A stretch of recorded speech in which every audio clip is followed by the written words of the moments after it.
I'm Will Lennox from Channel 9, which is a free-to-air broadcaster based nationally in Australia, but specifically I'm based in Sydney.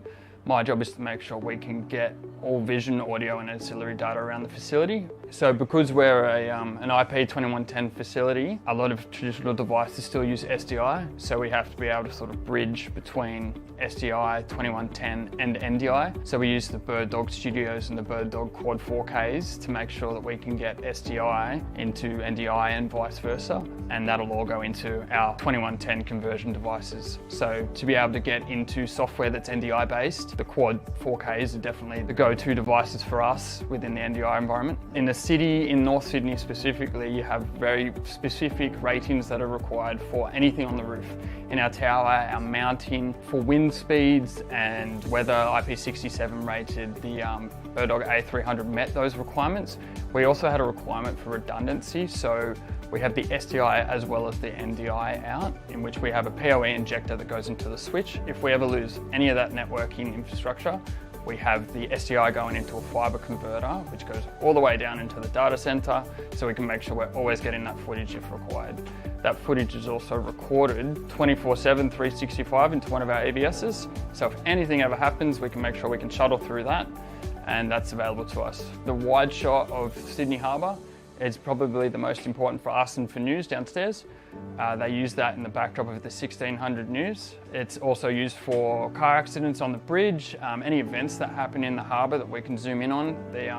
The great zoom that the camera has allows us to get pretty good shots of any accidents or events like that at the Opera House or anywhere along the harbour there. Back to weather, we also look at the sort of rolling storms that can come in from out east in the ocean or from the west over the hills. We get awesome weather shots coming in from that, and they love the time-lapse shots, and they use those in combination with storm footage. They get some pretty cool shots. Being able to access all the devices within the same network and just select source and destinations is one of the main attractions for us. We can push that back onto our producers and our operators in small control rooms and controlled environments, and it just makes it a lot easier.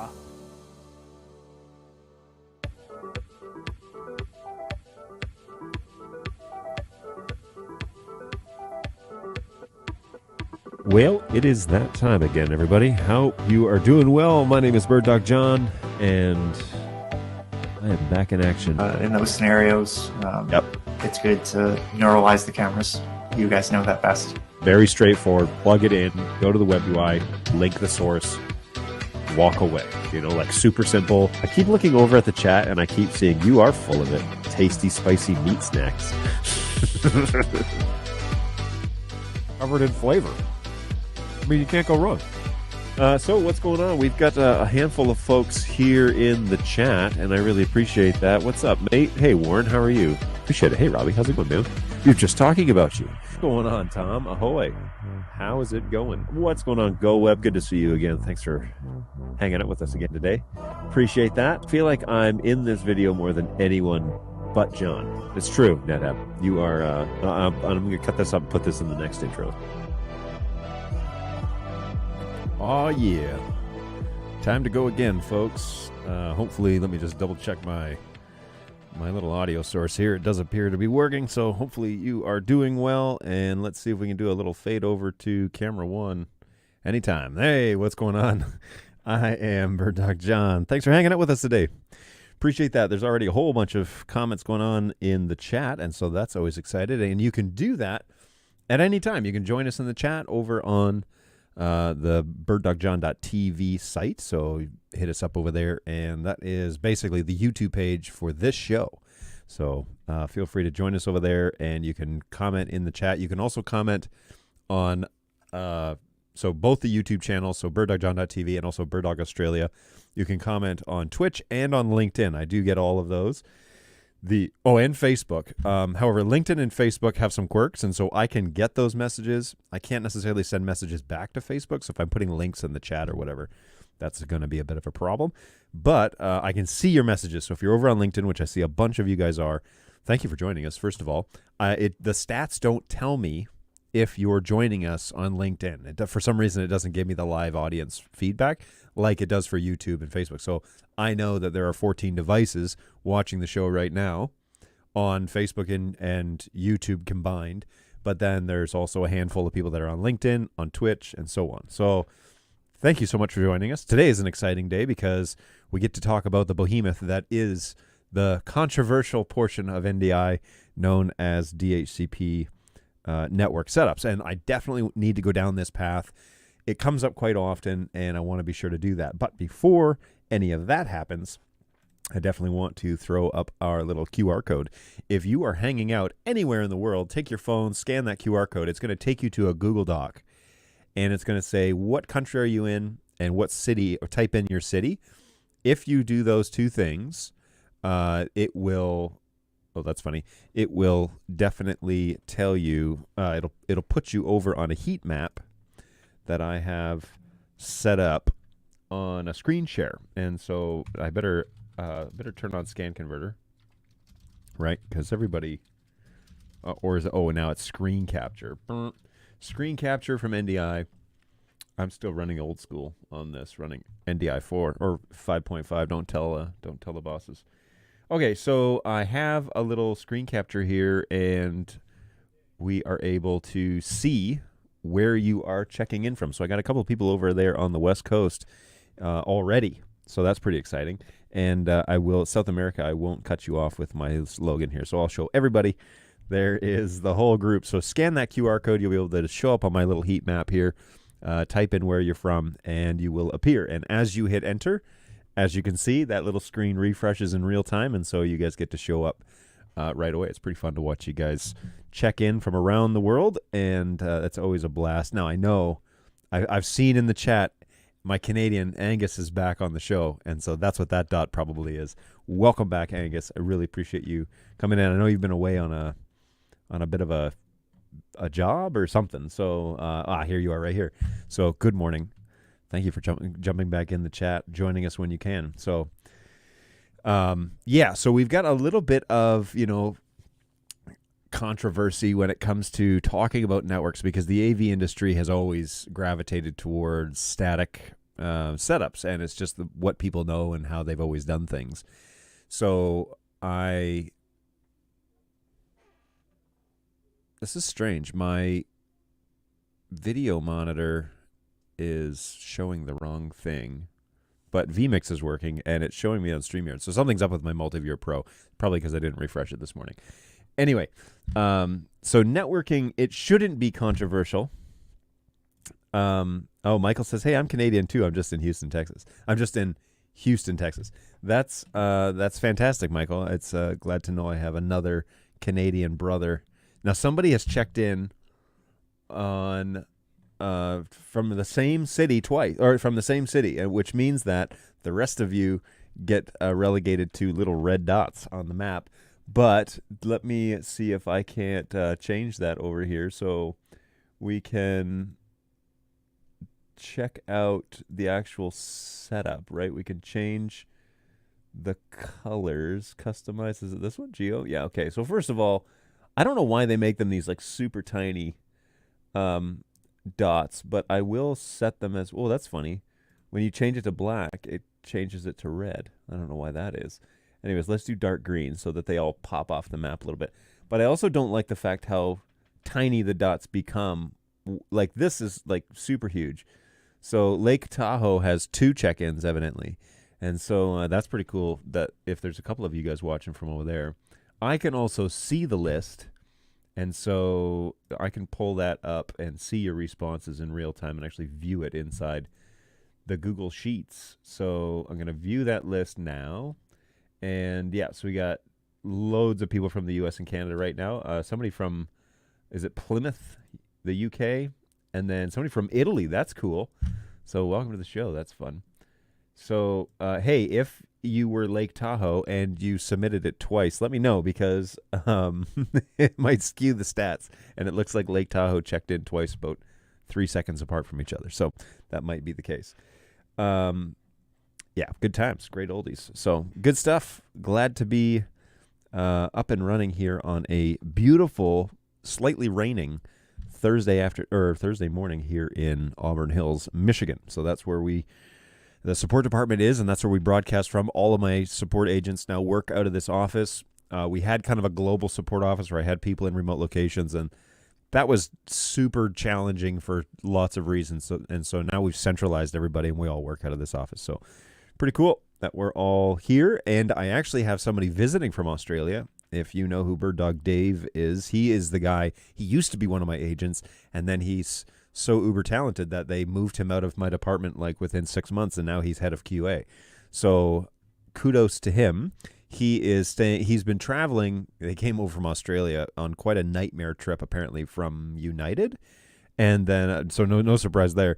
But then like delays and cancellations and all this stuff. So anyways, he got in early Tuesday in Minnesota, and then he flew over here to Detroit yesterday, and it's taken a beating on him. So he's had to take a break this morning, but hopefully we'll see him a little later on today. And then so he'll hang out with us today, and then he flies back to his family who's visiting in Minnesota. So that's all good. So hopefully that he's starting to feel a little better, and we'll continue on.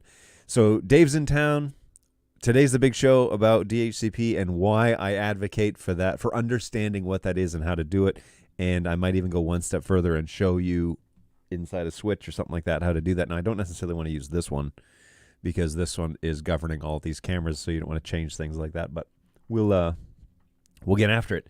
So we'll come back to the heat map. By all means, check in for me over on. We use a little QR code that's up here in this corner, and let me know where you be, and we'll definitely check that out. Okay. Let me get into the comments section real quick. We will spend actual time like I did about static networks. Now, if you were with us on Tuesday, I did a recording about static networks, and then I uploaded that when it went live yesterday on the birddogjohn.tv channel. And so if you want to learn about static networks, I don't do a lot of comparison. Today I'm going to do comparisons because I wholeheartedly believe DHCP. I definitely believe that it is the way that we should do things. And so I want to be sure that I give a balance between the two.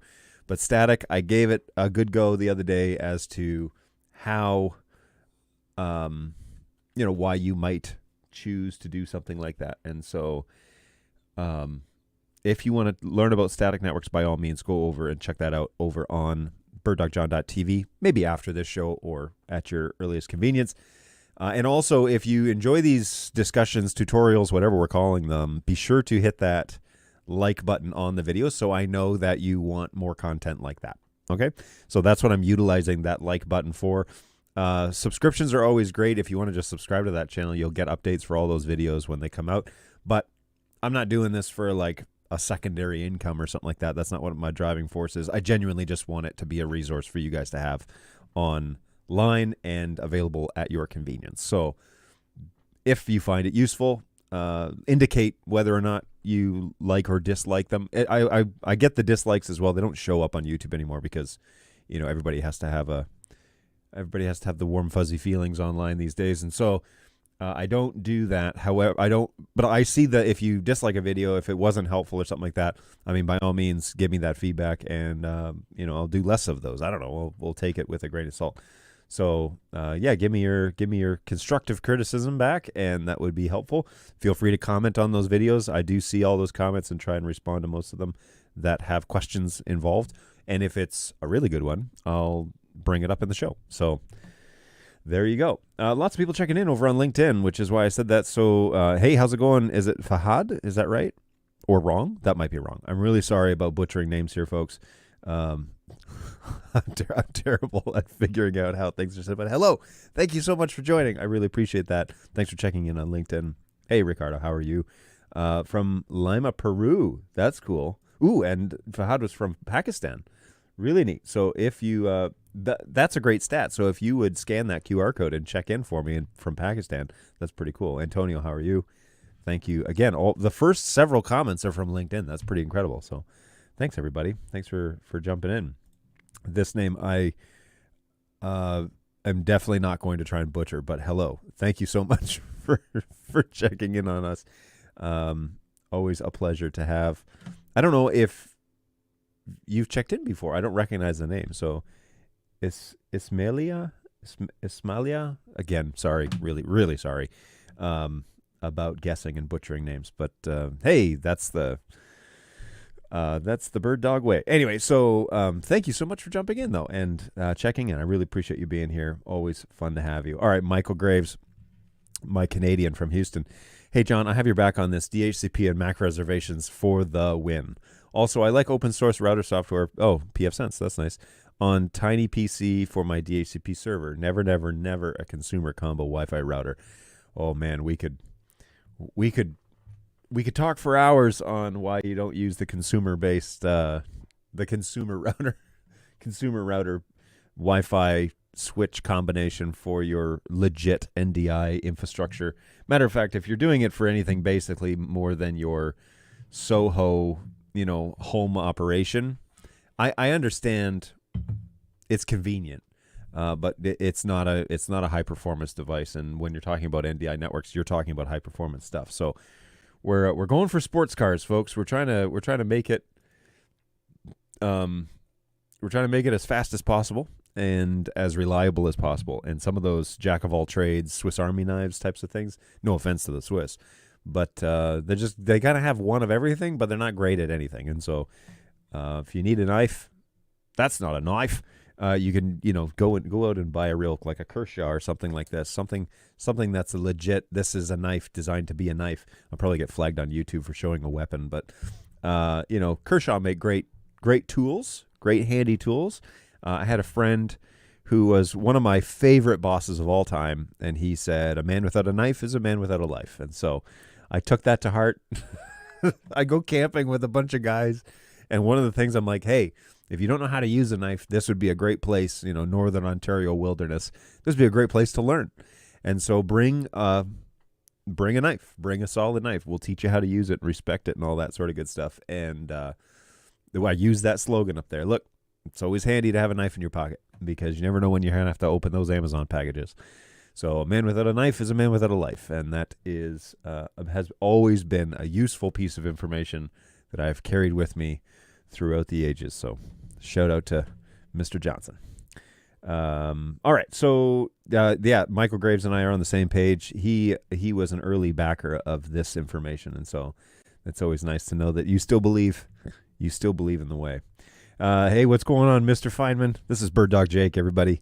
Let's go. Yeah, it is. I'm happy to have a hype man other than Balu. Balu is my other hype man. So there's no one here but us chickens. All right. NetHab is back, ready to rock and roll. You always know NetHab is in prime condition when we hear the chicken check-in. So, hey, there's no controversy on this. This is the way. I would 100% agree with you that the DHCP option is the way. We'll talk more about that soon. I promise we will. We're already 20 minutes into it, and I'm still getting through the initial chat. We'll see how this goes. Glad to be back. It's been a busy month. Angus, you are a welcome friend in this forum, so welcome back to the show. Actually, I have another one starting up in a bit, but I'll be here for a while. Excellent. Glad to hear. Ian Foster, this is also Bird Dog Ian. Check out that user profile pic. That's he's doing something. I can't figure it out.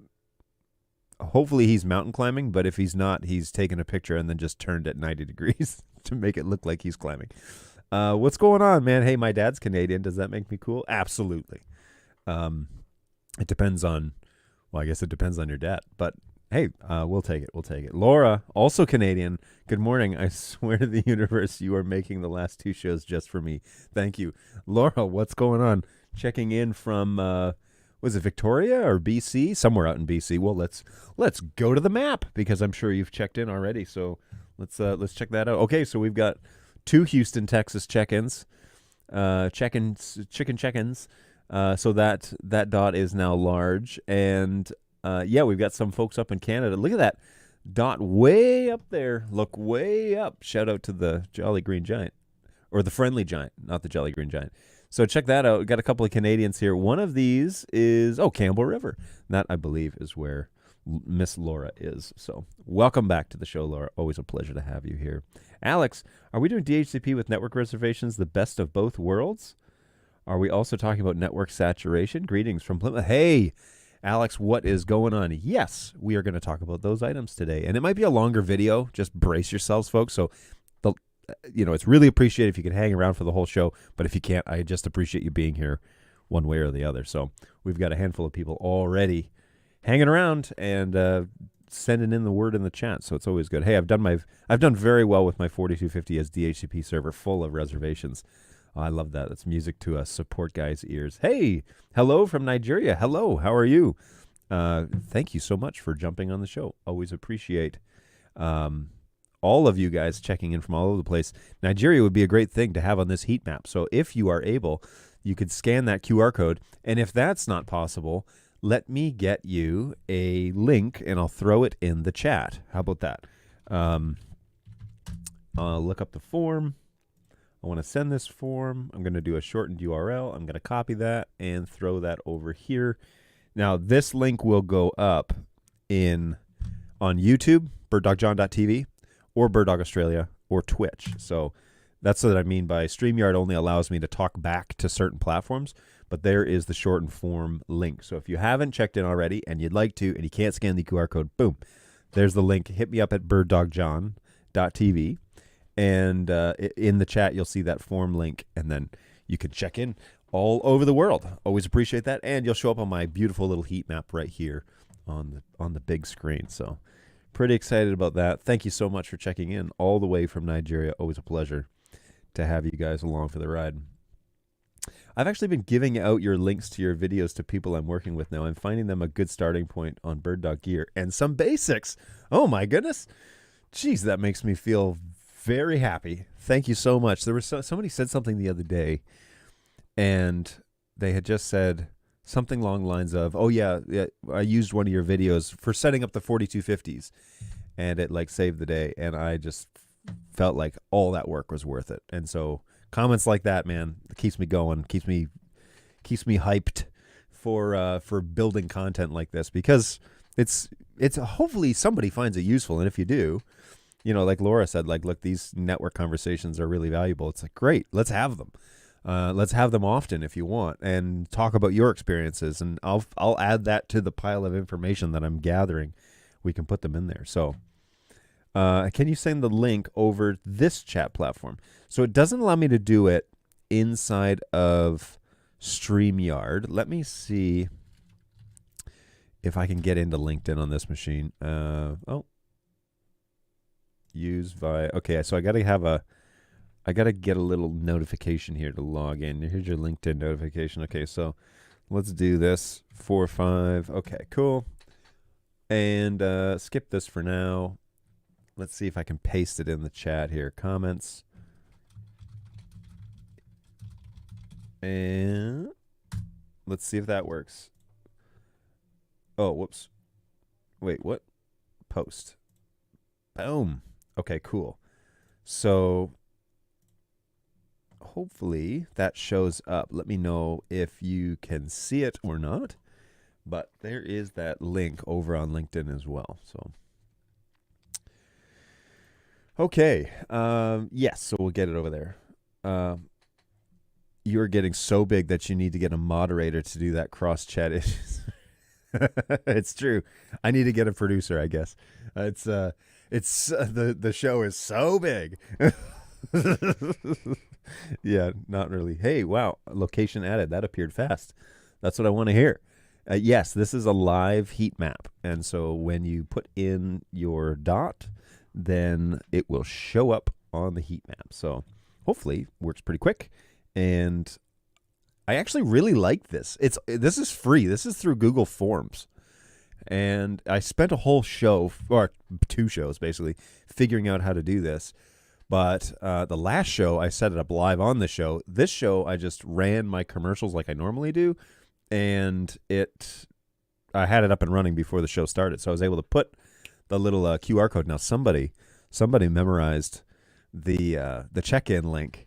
And so I turned on the receiving responses, and then somebody marked it before I even went live. So whoever you are, you sly dog, well done. You get bonus points for being Johnny on the spot with it. So now all that being said, it is really handy to keep a little GLINet travel router in the toolbox. Not an NDI solution, but it can be a useful tool. Boom. There you go. I mean, if Angus says it, it's probably true. He's got a solid reputation here on the show. MTash is leading the cheerleading squad today. Love it. Give me a D, give me an H, give me a C, give me a P. DHCP. What does that spell? Usability, NDI optimization, and NetApp, no comment. All right, fantastic. I made it to the bottom of the chat. That's pretty cool. Now, I don't have snacks on stream today, mostly because we were racing around. I've got a bunch of projects that I was getting delegated. Honestly, my team is handling it. And but getting that all kind of squared away this morning. There were some things that I need to handle before I got to work for work, and so that happened. But and then I ran in here and fired this all up. So it's been a busy morning. And maybe I should take a moment to take a breath and just chill out a little bit. But what fun would that be? So let's hover over some of these little dots here. So we've got is this Lancaster, is that right? Or yep. UK check-ins. St. Petersburg, what's happening? Auburn, New Hampshire. Thanks for putting that in there, by the way, because there's a bunch of Auburns in the world. Dallas, Texas. Los Angeles is Houston. I don't know why it says Houston 1. This is one thing I cannot figure out, because obviously there are 2 check-ins from Houston, which made that bubble large. But then Lake Tahoe, Portland, Oregon, Campbell River, Edmonton. So very cool. So yeah, scan the little QR code that's right here on the show. And actually, wait, I can do that better. Scan the little QR code that's right here on the show. And if you do that, you will show up on this heat map. And so that is what we're up to here today, apart from talking about DHCP. So getting pretty excited about that. Sean says, it didn't geolocate correctly if I don't. It doesn't geolocate correctly if I don't add New Hampshire. So there you go. Yeah, Auburn, I'm sure, is all over the place. You can add the province or state initials if you'd like. That does help Google Maps to kind of sort it out. I can also go in, if it shows up in the wrong location, I can go in on the back end and actually alter the information. So I can look at it here and see, if you say, hey, I put in, Campbell River, but it needs to be Campbell River, Ontario, I can change it on the back end if needed. So there is that. We can manipulate the data a little bit, but more so, I just want to see where you guys are checking in from, and it's always fun. So, yeah, good times. All right. So let's cut over and prep for the DHCP discussion, because it might be a lengthy one, and we're coming up on 11:30 Eastern time here in the U.S. So I've got coffee from home. And then Bird Dog Brayton's back in the office today, and he made coffee, so I've got Ember mug coffee. And then if that amount of liquid isn't good enough, I've got a whole thing of water here. So I am going to be well hydrated during today's episode of DHCP discussions. And truth be told, there's so much to talk about with DHCPs that I'm probably going to forget something, more than likely. But we soldier on, and we're gonna lead into the fray, because there's a lot of philosophies, and honestly, it comes down to how you like to design your infrastructure, how you manage it, if you want to manage it. If performance is paramount, and when you start talking about high performance video stuff, it really becomes paramount. The network piece, I won't put this in the recording necessarily, but I really do think that we messed up when we didn't include the networking portion as a mission critical part of the NDI conversation. when we first started out, and when NDI first started out, it wasn't just Bird Dog, but it was there were a lot of folks. When we first started out, we didn't emphasize the network. Matter of fact, we de-emphasized the network by saying things like, you just plug it in and it works. And that, when you compare it to other protocols, like I talked about on the static stuff, when you compare it to SMPTE 2110, absolutely. If you plug it into that sort of network, yeah, it does just work, and it is relatively straightforward and easy. But there is some level of understanding and customization you still need to do to optimize your NDI network. So that needs to be discussed and reviewed and understood when you're going to get into the NDI networking realm. And I actually think it makes a great case for why NDI is the choice, why you should use NDI, which is, I believe, is the truth, because what you compromise so little on latency. I mean, for some people, any introduction of latency is unacceptable. Okay? And in that realm, you're not going to get them away from the BNC SDI conversation. You just aren't. But when you are able to compromise the absolute bare minimum, which is what NDI is doing, by the way, it is at full NDI for sure, but just encoding to an NDI standard, you're compromising the absolute bare minimum you have to for the maximum amount of flexibility, which is the song that NDI is. It really is. That's the whole point, is you're compromising on a few frames, not seconds, frames. You're compromising on a few frames to get what would be the SDI output into an NDI configuration. But the flexibility that you now have, because that video codec is in the NDI format, is really endless in terms of where you can use it and send it and ingest it. And so, again, if it's not a mission critical place where you can't, and a great example of mission critical is IMAG. You really can't have somebody on a stage in a big conference, right? And you have these two big screens to the left and the right, and you've got 2,000 people sitting in this hotel conference room.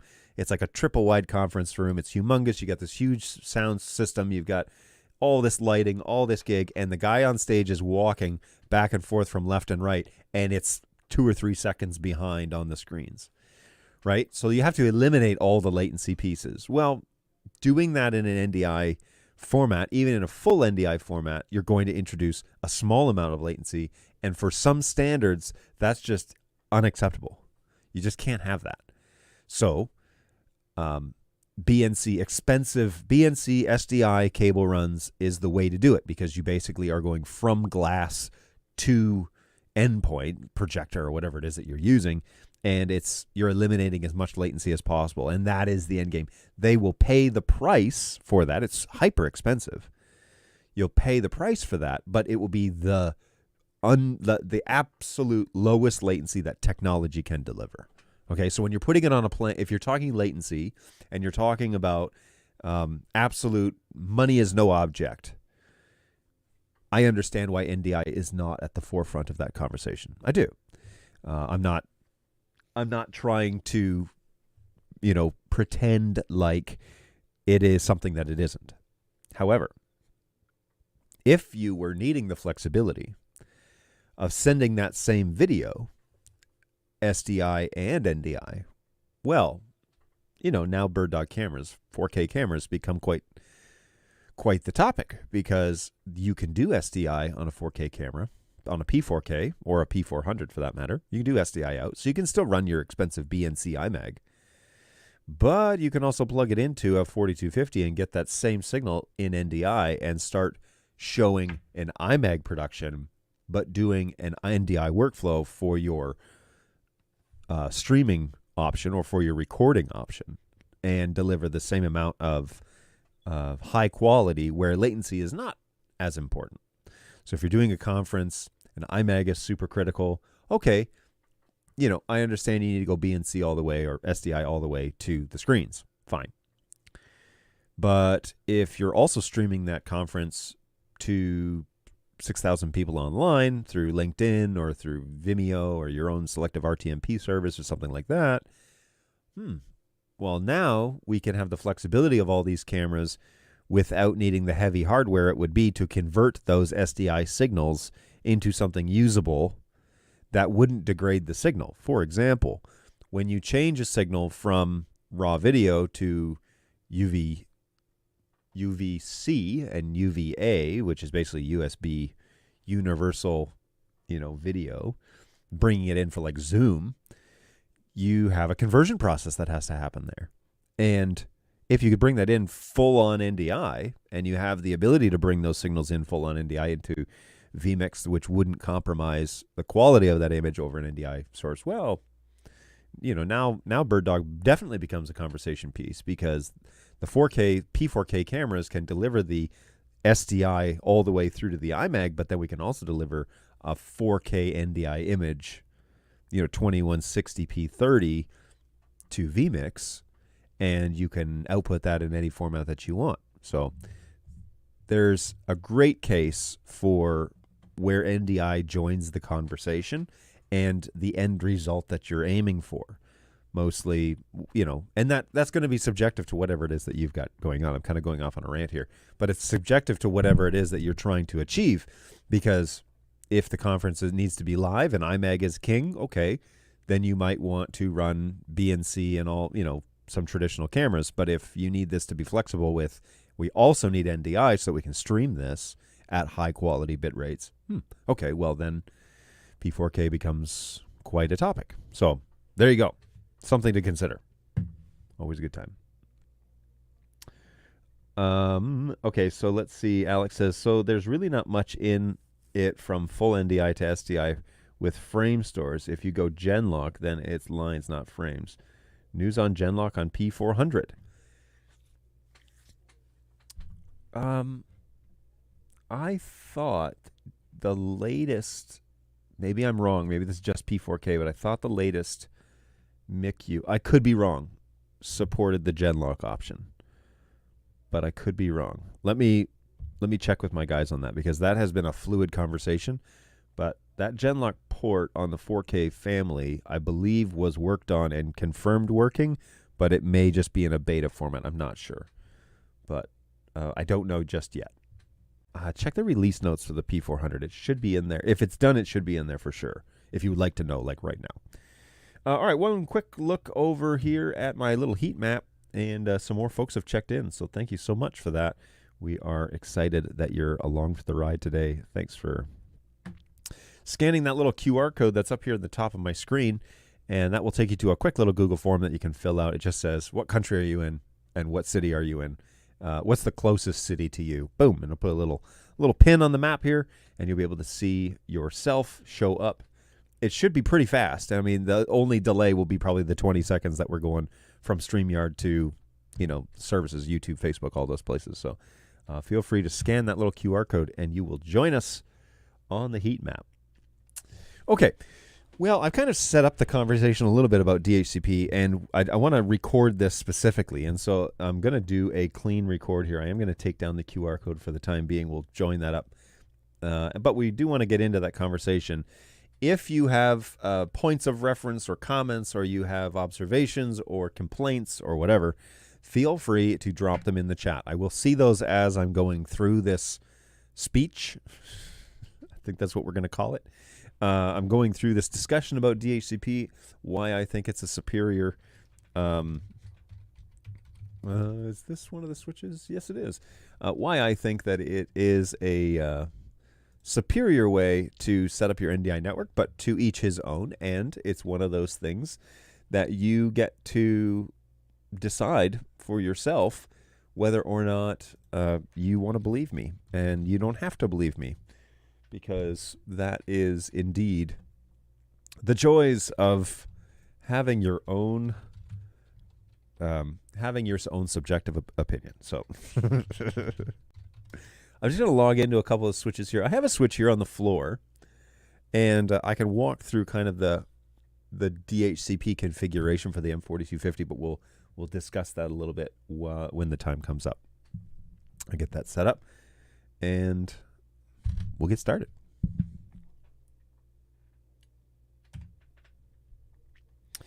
All right, so we want to take some time today and we want to talk about the DHCP network configuration option.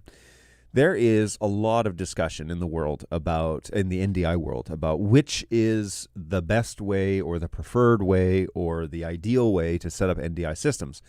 And for a long time, BirdDog, but NDI in general, didn't really want to talk about the networking piece. Now, it wasn't that we were shying away from it, but it was that we didn't want to scare anybody away from buying the NDI protocol. But as time went along, and especially here at the support desk, we learned that it's not that people would be scared away. They actually just want to know how to do it.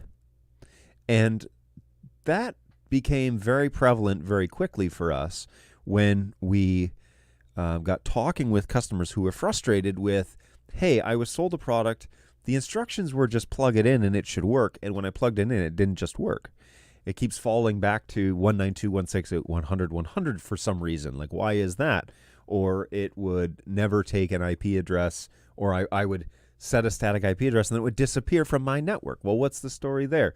Or, when I plug it into my Wi-Fi system, enabled network, it would kind of work, but it would kind of drop frames. Like, what's going on with that?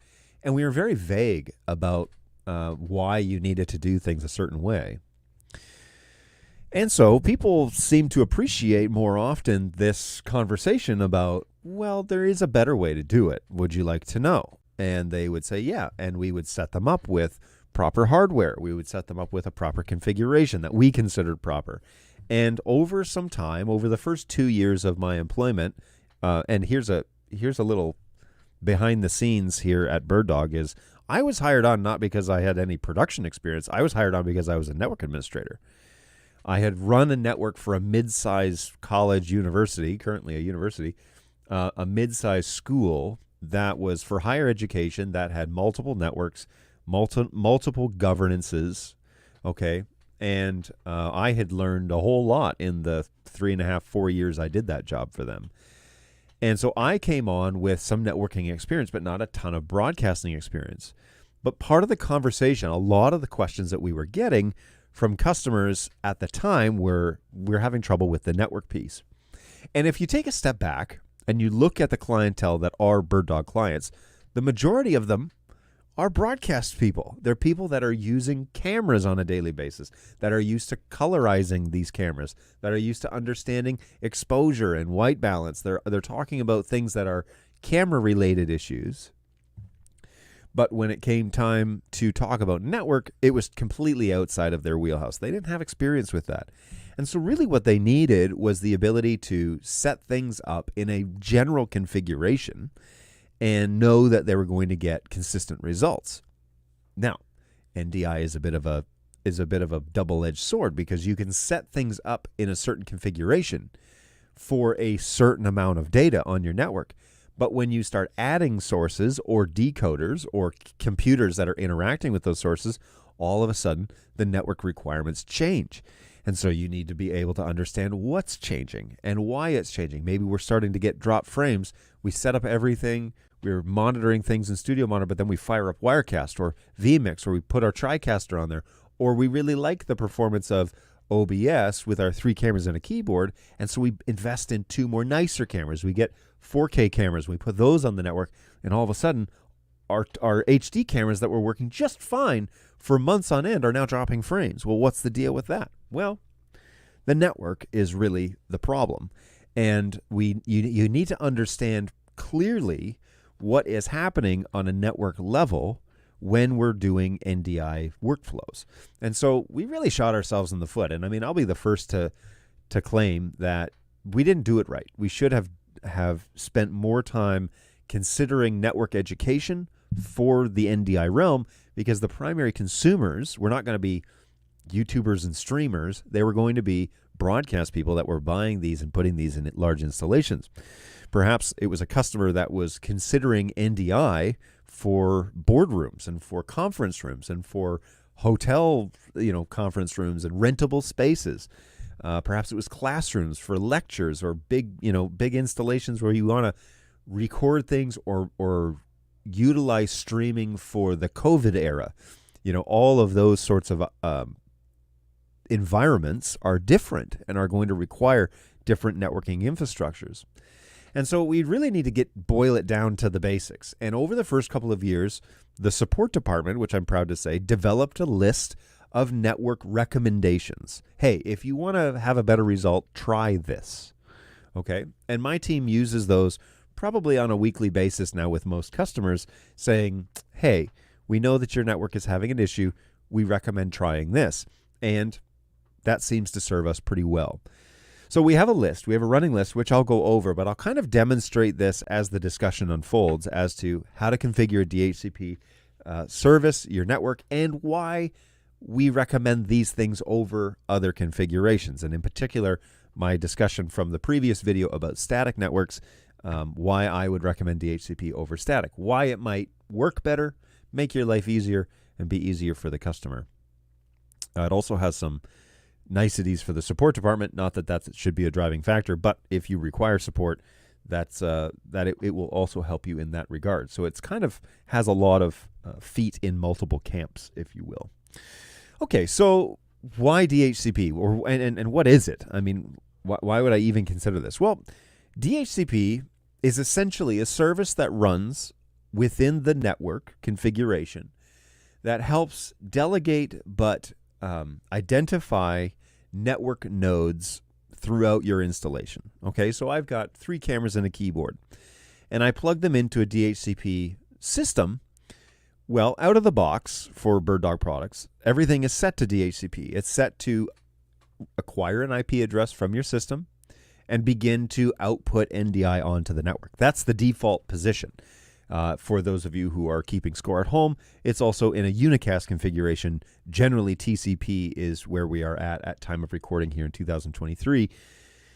TCP unicast is the way that we generally have it out of the box, because if you're doing more sophisticated installations, you would need to go in and customize that.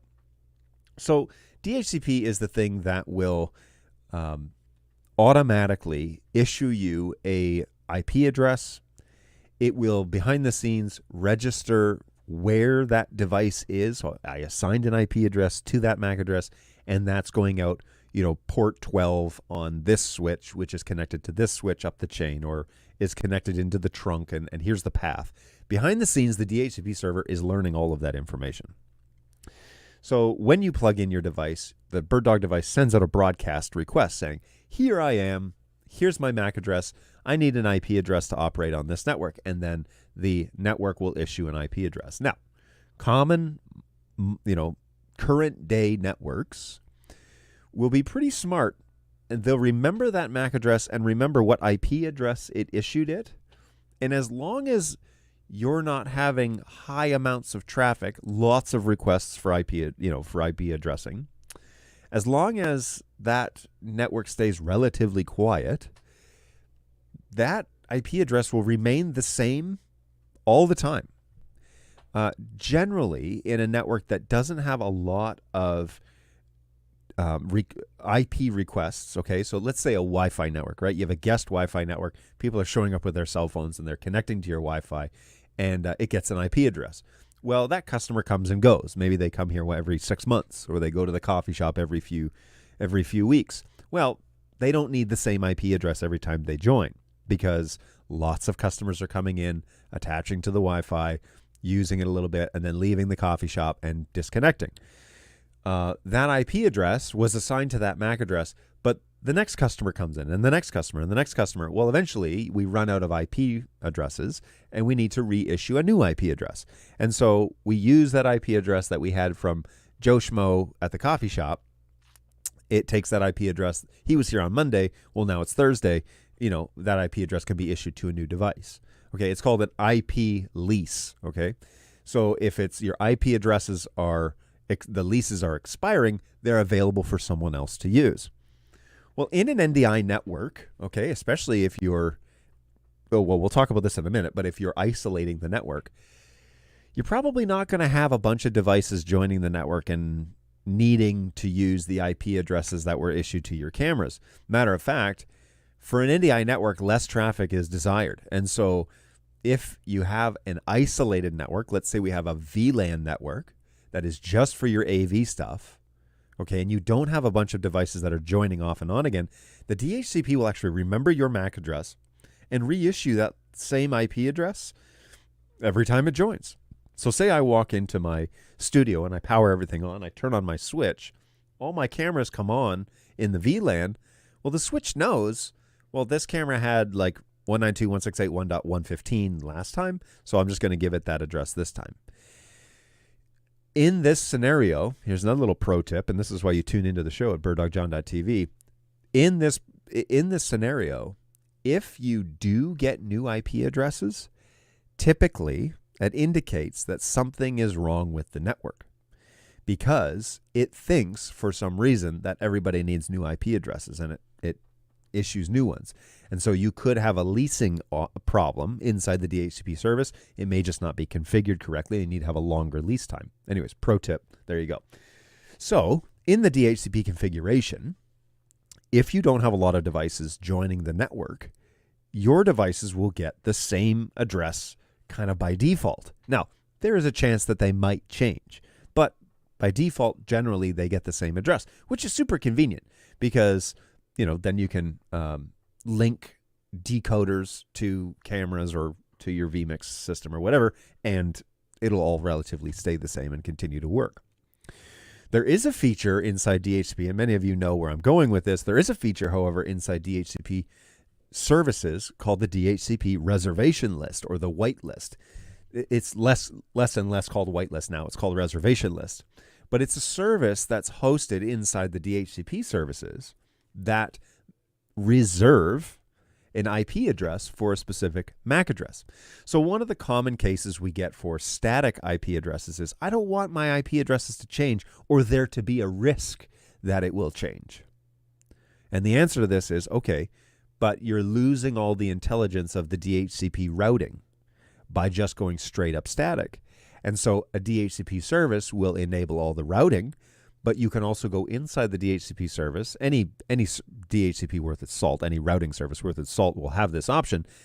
And you can list, I want this MAC address to be associated with this IP address. So now we can take 192.168.1.10 through 21 and put our devices, our 12 devices in this instance, on the same IP addresses all the time. So now when the device gets plugged into your NDI network, and you can do this on any, configuration, by the way, now what will happen is when the device comes online, the device will say, hey, I'm in DHCP mode. I need an IP address. It knows nothing of the reservation list, by the way. It just says, I need an IP. Here's my MAC address. And the DHCP will get the list and say, oh, hang on, this is on my reservation list. And they're supposed to get 192.168.1.12. And so it'll say, here you go, your address is 1.12. And the camera says, great, thanks, 1.12. Now, what's happened is that when the camera comes online, the system knows that camera always needs to have this same IP address. The system will also operate with a revolving DHCP lease time, but it will never issue 1.12 to anybody else because you have it on a reservation list. It's on a list that is reserved for a specific MAC, which means that then you can have people coming and going and joining your Wi-Fi and asking for IP addresses. Those devices will never get an IP address that's on the reservation list. That's the point, which means that you gain all the functionality of the DHCP routing, okay, which is really important. MDNS is a big deal in NDI. And you need to hear me say that again. MDNS is a big deal, especially for control. It's a huge deal. You need it. It's enabled in the DHCP configuration, and it's sometimes is and sometimes isn't in static. That's up for debate. You need it for NDI. You need MDNS for NDI. So using a DHCP configuration gives you all that routing stuff, and it gives you the flexibility to reserve IP addresses for certain devices. Now, it'll be different per manufacturer. It's different for Netgear as it is for Cisco, as it is for Unify, as it is for so-and-so. Like Unify, for example, doesn't call it a reservation list. It calls it a fixed IP. And so you go into the device and you say, make this a fixed IP, and you're adding it to the DHCP reservation list is what you're doing. So for those of you who have Unify networks, you go to Devices, You click on the device from the list. It opens up that little side menu right in the web UI. Scroll down to network and click on fixed IP, and you can give it a fixed IP. What will happen then is UniFi will never issue that IP to anybody but that MAC address. It's really an ingenious way to keep things stable, and that way you know. Then you can have your spreadsheet, and you can say, okay, and on my spreadsheet, I want to know what those IP addresses are, and so then you can list them out. Here's the other thing that's beautiful about this. It's a centralized management system, okay? You don't have to log into every web UI now to figure out how to configure that network node. It's all in one place. It's on the DHCP service. So it's on the router, or it's inside the web UI, or it's on the UniFi interface, or the portal interface, whatever it is that your network interface is, it's all there in one place. And you can make changes to it, by the way, in that one place. You don't have to go to every single web UI to do it. This is a huge advantage when you're talking about managing a larger infrastructure. You want a centralized managed system. Get familiar with the network interface that you're using, and utilizing DHCP reservations will allow you to always manage the IP information for your network nodes. It means that you don't have to go and touch the devices. You can do it all in one location. And, oh, by the way, if you're servicing clients, if you have clients that you're managing the network for, now you can do most of this remotely. You can do all the networking stuff remotely. You don't have to go on site. I mean, it might be nice to show your face to your customer every once in a while, but you don't have to go on site if they're having a problem. You can log on. Okay, you can look at the reservation list. Yes, nothing has changed here. This camera should still have this IP address, but it's not coming up on that IP address. It's falling back to 100. Maybe we've got a botched update or something like that, something wrong. You can assess things much quicker than if you are monkeying around with the actual static settings inside the camera. Now, pro tip. I need like a pro tip sound effect. Now, pro tip. It's also, in terms of workflow, consider this. It's not advisable from a support standpoint to change the fallback IP address. Okay, I know you can, but it's advisable not to do that. Don't change it from 100, and here's why. When you see a 100 address, you know something's wrong. Okay? 100 should be a unique identifier for you. And we do that because, 192.168.100 is kind of an odd, I mean, it's an even, but it's an odd number. And it should appear on your network or on the screen. Like if you got decoders and if you got a bird dog plane, it shows up as 100, that thing didn't get an IP address from the DHCP. Right? It's one of those unique things that when you see that information, something's wrong with that device. Something's wrong. So I would strongly advise you, as a pro tip, to not change the fallback address. And the exception to this is that if you set that fallback address to something within your IP range. Now, a secondary pro tip here in the DHCP configuration is, a second configuration or a second consideration that you should use is not using the 100 subnet as your DHCP configuration. Again, it should be unique. So here in my office, I use a variety of ranges. I have a network that's 192.168.1 dot, a WAC24, so I got 254 addresses there. Then I have a 192.168.85 desk, okay, and those are my repair technicians. Actually, those are my ticketing agents, and so the ticketing agents have their own isolated VLAN, and they know when a device gets an 85 address, the DHCP function of the device is working because they have a unique one outside of my bigger infrastructure, the one network. And then my inspections technician, okay, Balu, he has a tech bench, and his is 192.168.3 dot, WAC24. So he knows that when he gets a device in from a customer and he plugs it in and it gets a 3 address, okay, the network function is working correctly. All right, so those unique identifiers. Now, notice that none of those networks are 192.168.100. Because when we get a 100 address in this office, we know something is wrong on the device itself. And so the idea here, the thought process on the networking scheme of things is make it unique to you. Pick your favorite number between 1 and 250, okay? You get to pick any of those. You're going to make a WAC24 network that's going to give you 254 usable IP addresses. But pick your favorite number. Just don't let it be 100.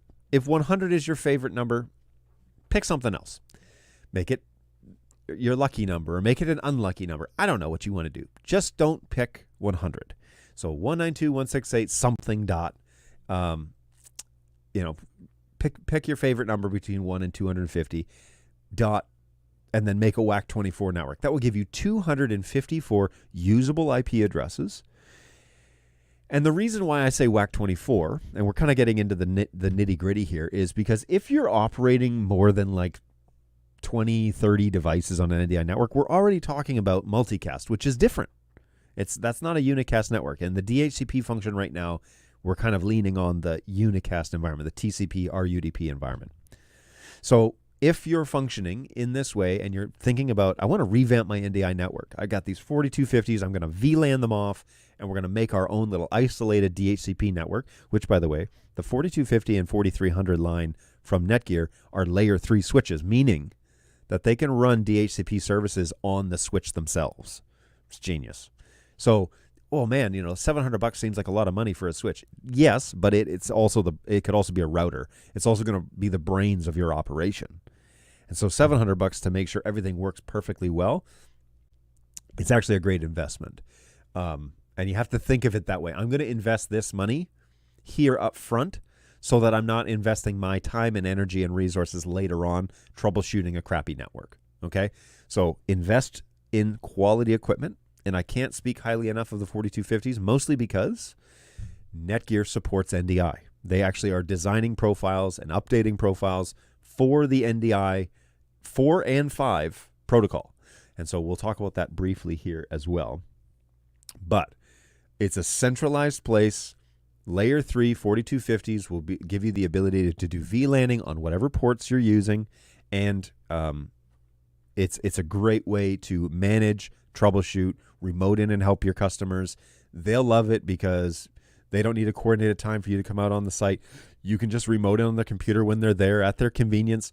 It means that you don't have to drive out there and waste your time doing that. You don't have to worry about, you can still bill them for the time because you're remoting in and working for them, right? But it means that you don't have to do all that travel and overhead. It also, by the way, might expand, if you're in this for a business, might expand your territory.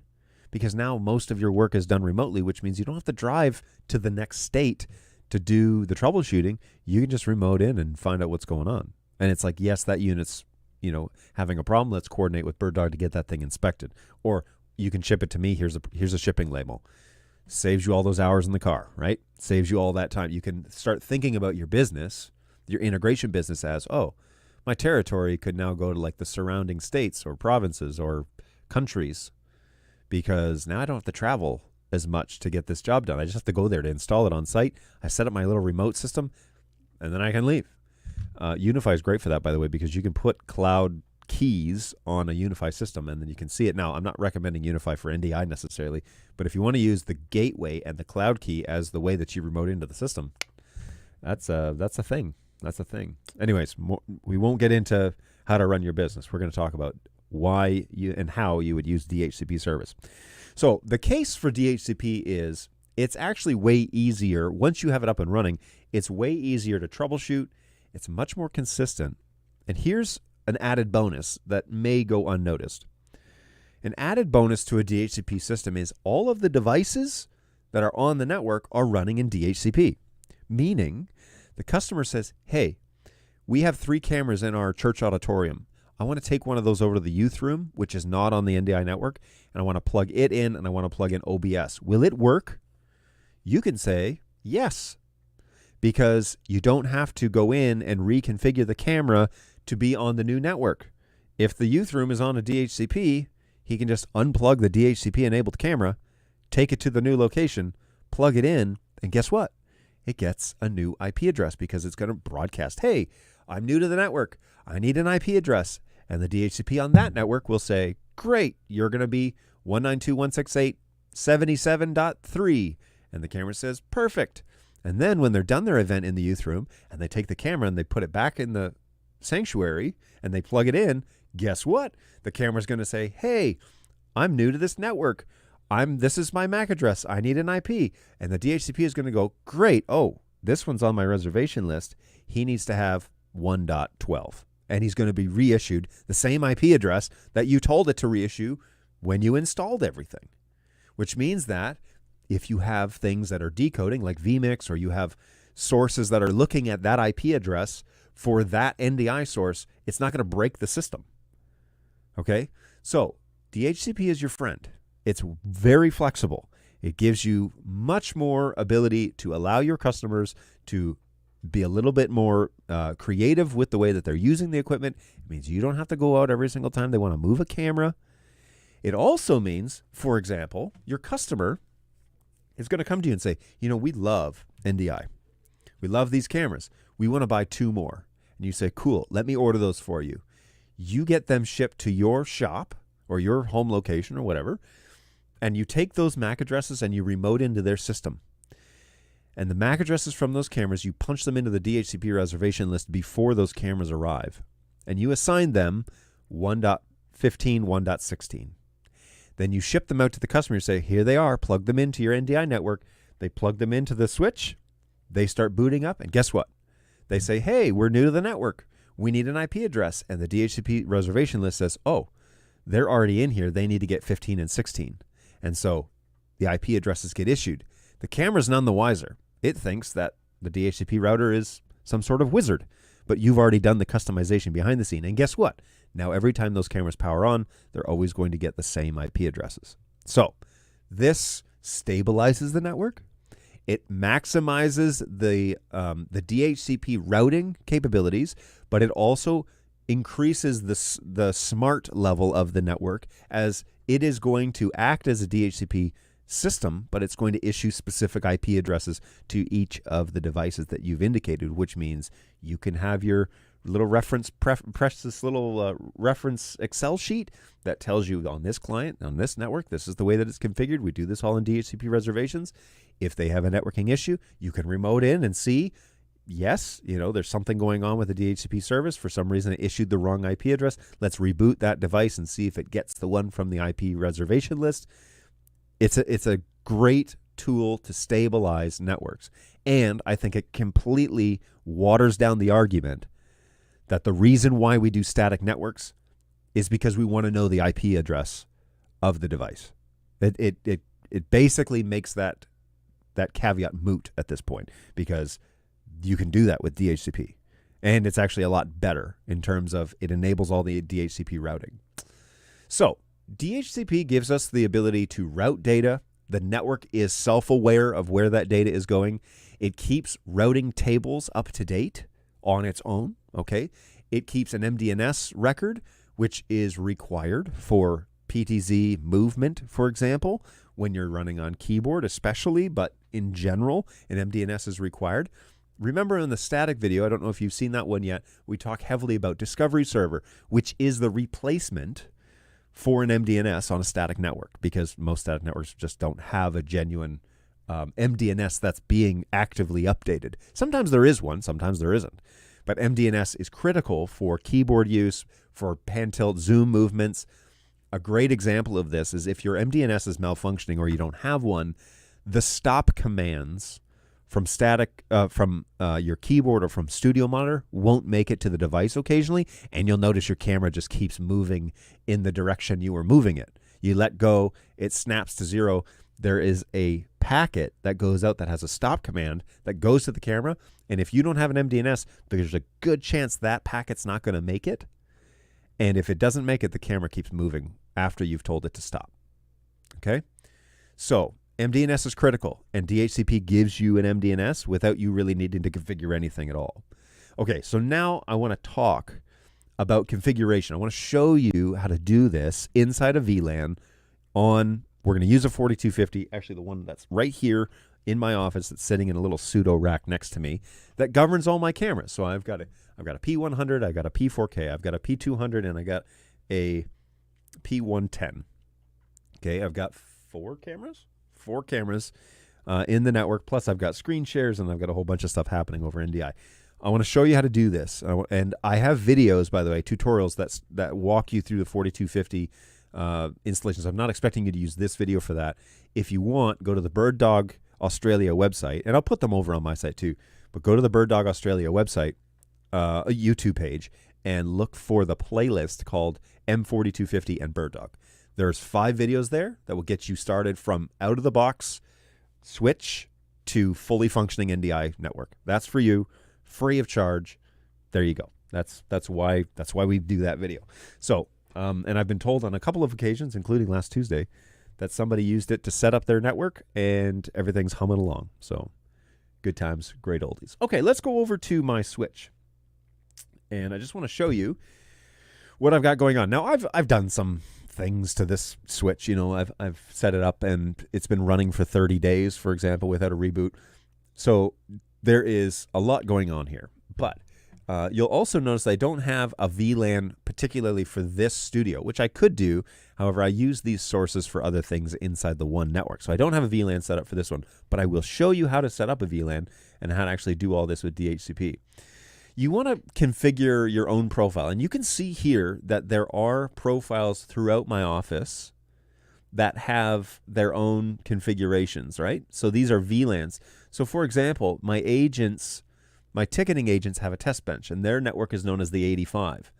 And so the DHCP for that is 85. That's the DHCP range. I also have a VLAN that was set up for this studio. It's called Studio 77. So inside there, we have a range for 77.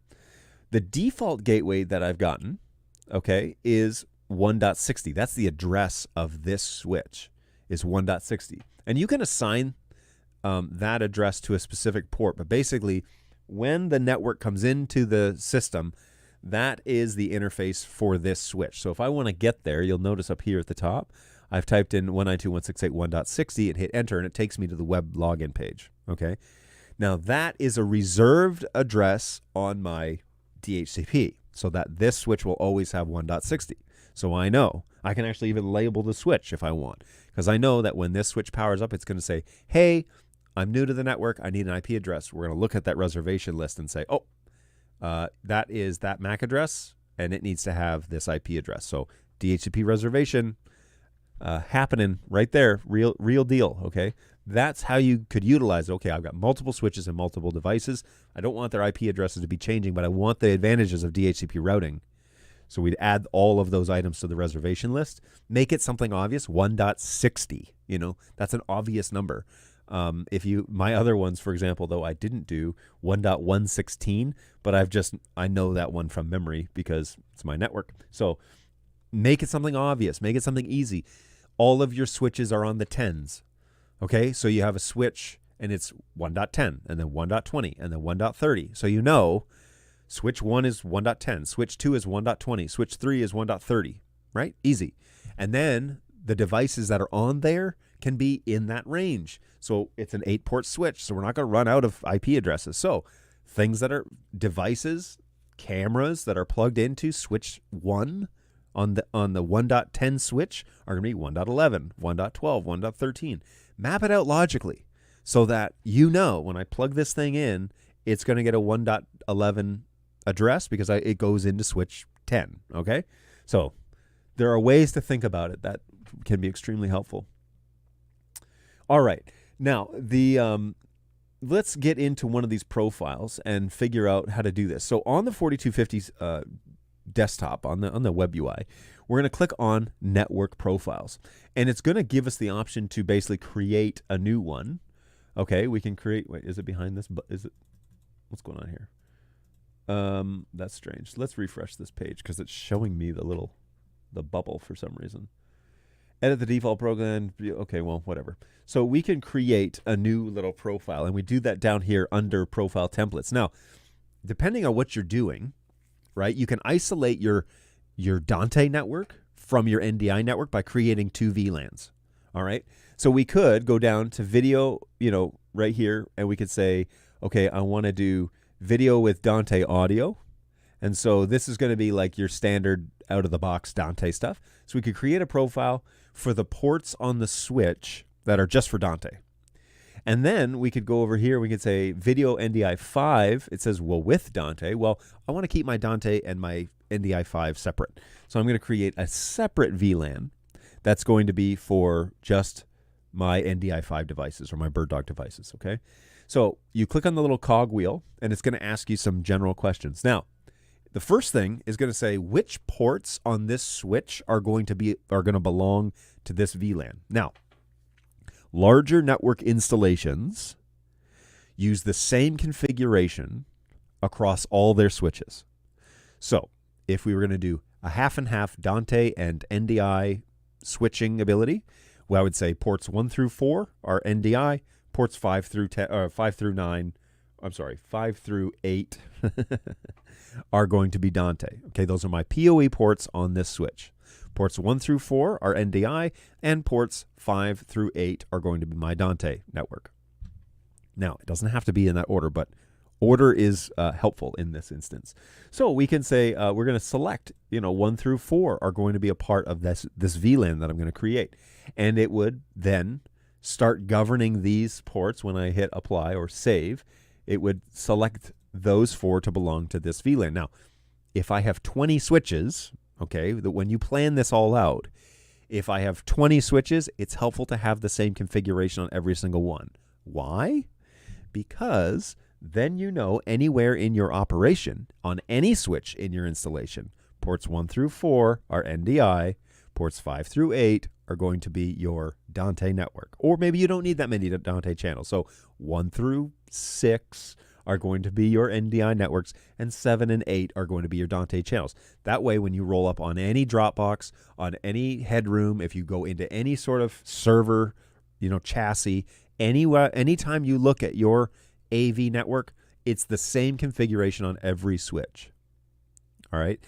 We do this in the NDI realm we do this in the networking realm because it makes a universal understanding through your entire organization. Maybe you have multiple people interacting with the network. Maybe you have you and 6 other technicians.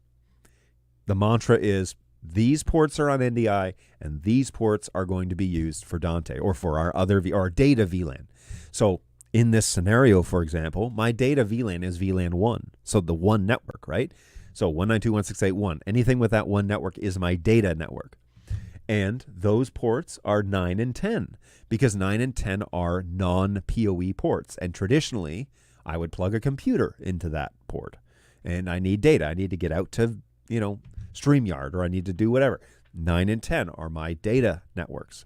And then 11 and 12, which are being utilized, by the way, go to either your network trunk, or you could patch them into a fiber port that's plugged into your beefy computer, which is what I'm doing right now. I've got 2 dual fiber SFP to LC connections going to that switch, which is giving me 2 gigs back to my NDI network, which means that NDI will load balance, which we'll talk about in another show. It'll load balance, but I can get all this data into my computer over 2 1 gig fiber connections. So it's lightning fast. So the 4250, this is the way that you think about delegating VLAN ports that you want to use in a fleet. Steer clear. Do your best.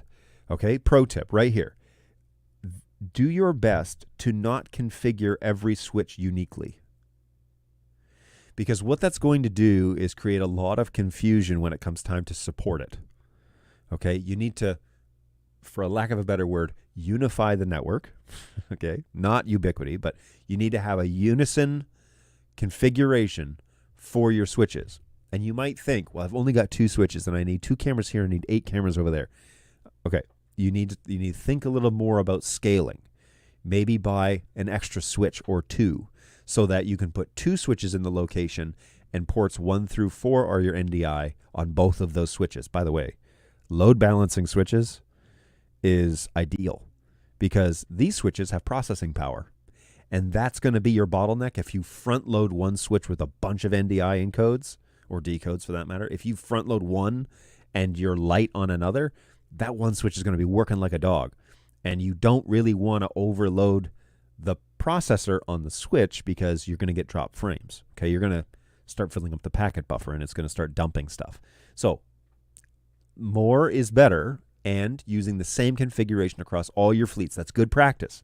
It's good networking practice. If you want to impress your networking friends, have a unified VLAN configuration throughout your entire fleet. Now, a word about VLANs. VLANs are designed to be isolation or islands in the networking world.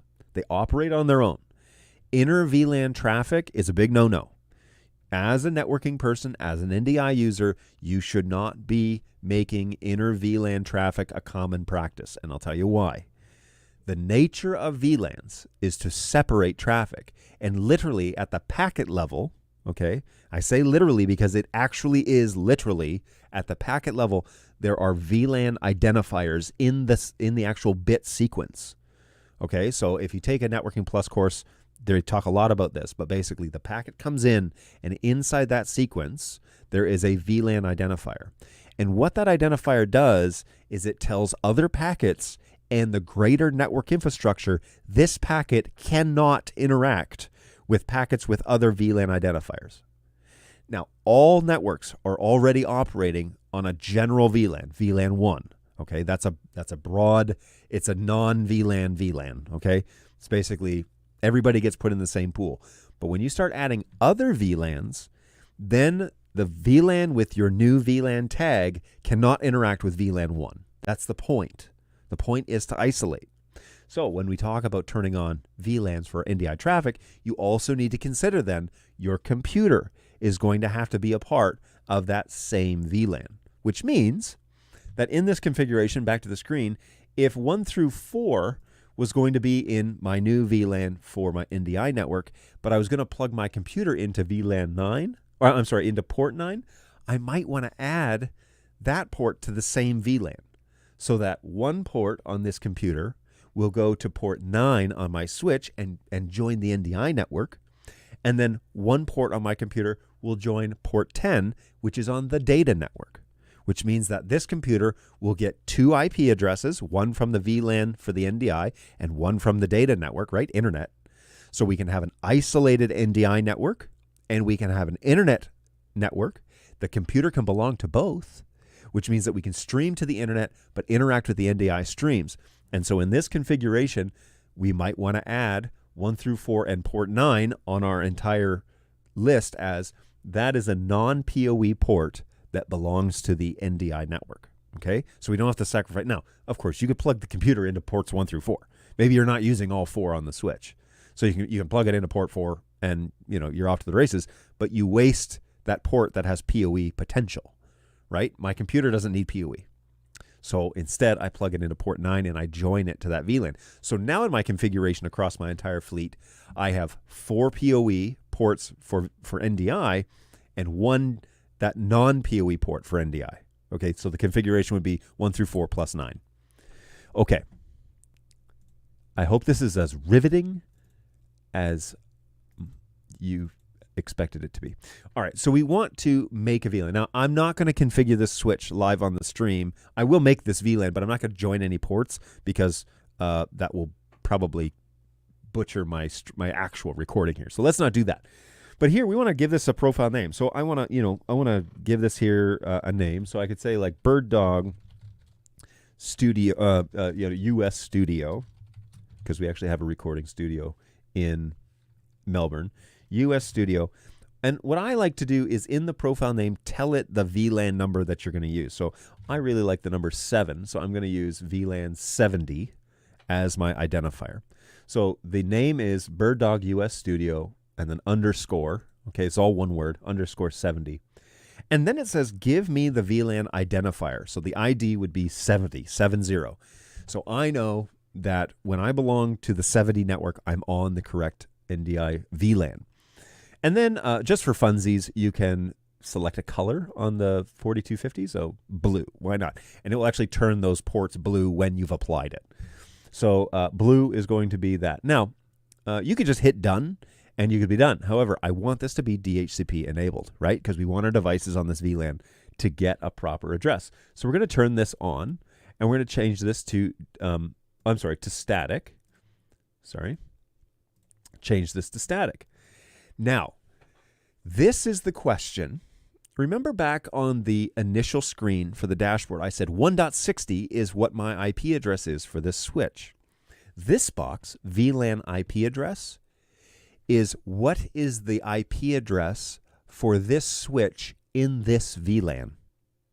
Okay? In other words, what is the gateway for this VLAN? Okay? So 192.168.70. Okay, I'm going to use the VLAN number in this instance as my identifier octet. So 70 is the one that I want. I want everybody to get a 70 address. So when the camera comes online, it says I'm at 192.168.70.1 or 70.2. I know I've joined this NDI network properly. All right, so 70.1, or you can use 254 is also a very common gateway. All right, so 1 or 254. Subnet mask. Say it with me now. 255, 255, 255, 255.0. This is a WAC 24 network, meaning that I'm going to have 254 usable IP addresses, 56 if you want to be technical, but 54 usable addresses. 254 because in 70.1 is taken and 256 is going to be taken. And so 254 usable addresses. So from 2 all the way to 255. All right? So 254 usable addresses. And then I want to turn on my DHCP server. Now, the default router, right, the IP address for this switch is .1. So that one's used, right? And then it says, what is the range that you want me to issue IP addresses? Now, I like to use this to my advantage. I want to reserve certain amount of addresses that I could use if I need to statically address something, okay? If I need to break my rules, I need to have a handful of addresses that will never get issued on this network. So I like to start at 10. And I say 192.168.70.10 is the first address that you should issue on this network when someone asks for one. And I want this to go to basically 200. I'm not going to need more than 240 addresses ever on my NDI network because I'm going to be changing it to multicast if I do. So 200, 250, that's fine, okay? You can set it to whatever you'd like, but it needs to be within 254. All right, so don't go more than 254 because that will break. Actually, I don't think you can. If you say 70, yeah, it says, yeah, no, that's too many IP addresses for a WAC 24. Don't do that. So in this instance, let's say 250, and it says okay. Now you can set, if you are setting up internet, you can set a DNS record for this as an actual server. I won't go into that here because we're making an isolated non-internet based VLAN, okay? But that gets into that. And then, these are empty. These are search domain is empty. The last piece is the lease time. So this is in minutes. All right. Think of it as minutes. And so if we were to pull up our trusty dusty calculator, right, and you say 250 divided by 60, that's 4 hours. A DHCP will hold on to a license for 4 hours. Now we can make this whatever we want. All right. So maybe I want this to be like 4 days or something like that, right? Well, all you have to do, or like a week. So we want to make it 7 days. Well, 7, whoops, sorry. Let's just do this. 7 days times 24 hours, right, is 168 hours. And then 168 hours times 60 minutes is 10,080. So we can set this, I believe, to that limit, which is 1 week. All right. Set the time. I have a 1 week limit on anybody that joins the network that I haven't put in the reservation list. This is how long I want them to keep the address. Okay. And now we've gone top to bottom. That's everything on here, and things will start getting issued an IP address. If I hit apply, it says we really recommend that you use one DNS server. We're not using this for internet. And so I'm going to hit apply. Now, I didn't select any of the ports on the switch, right? And so it created the VLAN, but it did not make any of my ports belong to that VLAN. All right. this is extreme. So when you build VLANs, and if you have multiple switches, you need to build these VLANs inside of each of the switches so they know that the VLANs exist. But once you do this, then, and by the way, you can do this on one switch and export this configuration and then import it on all of your other switches. So thumbs up to Netgear for making it super simple for you. But you can export the configuration. I believe it's under maintenance. And download configuration. And you can upload that configuration to other switches and then just make each of the switches unique. All right. But you can do that and make it super easy for you to have the same configuration across all fleets. So you set up all your network profiles, you download that configuration, and then you upload that to all of them, and that should be how that works.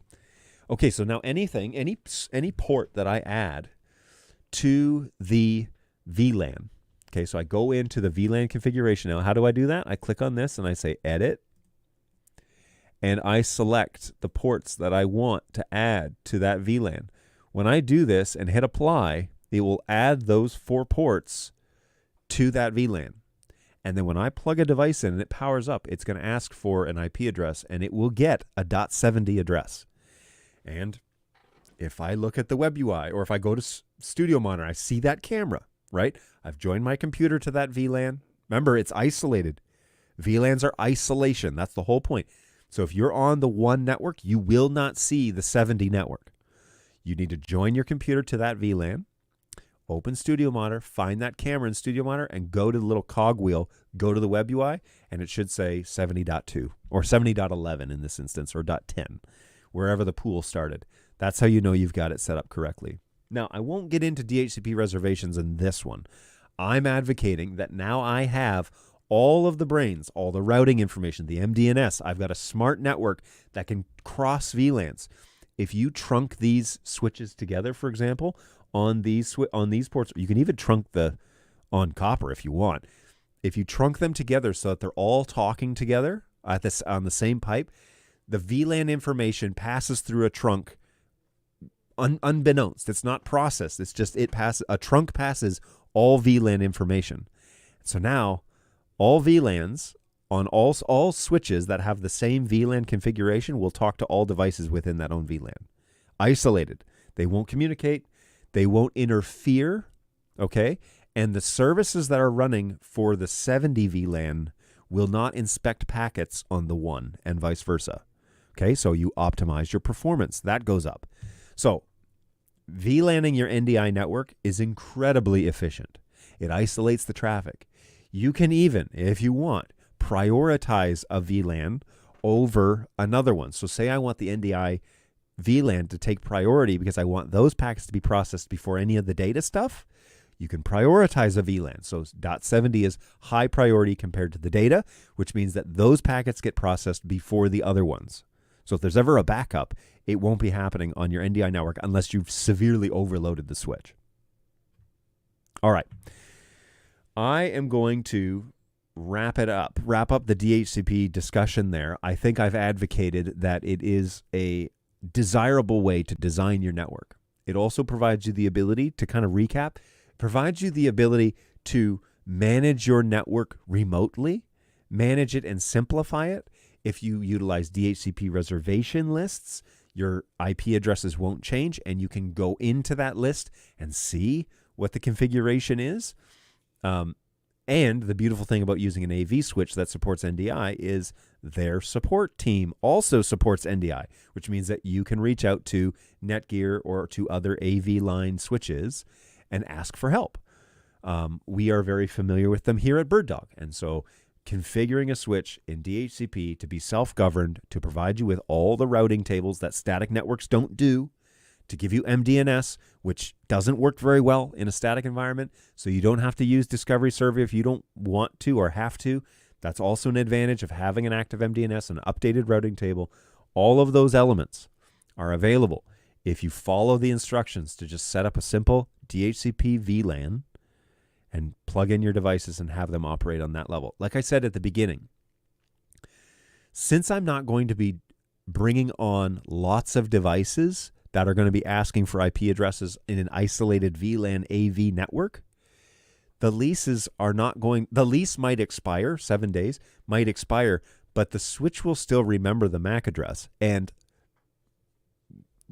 modern day networks, more than likely, the device, even if the lease is expired, the device will be given the same IP address that it had prior, because there has been no need to reissue that IP address for another device on the network.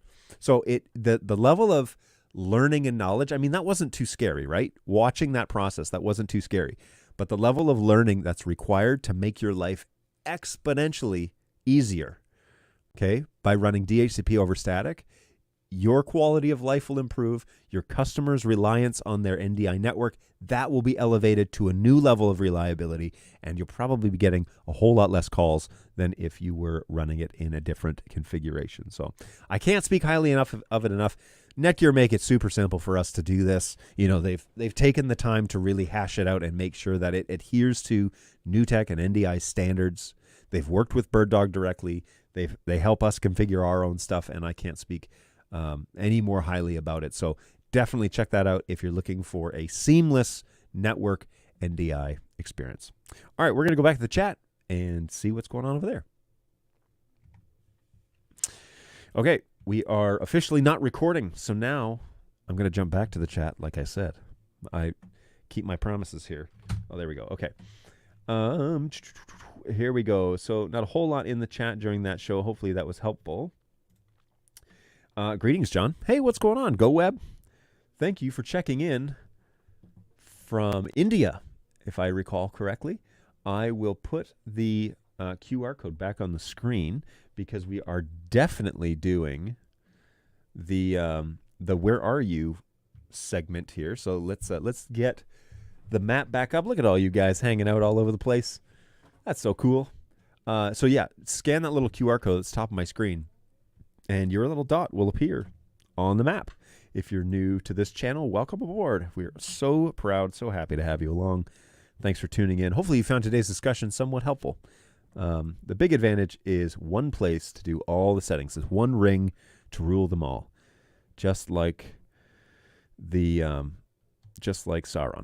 One DHCP configuration to save and restore. I heart DHCP. See, Michael knows.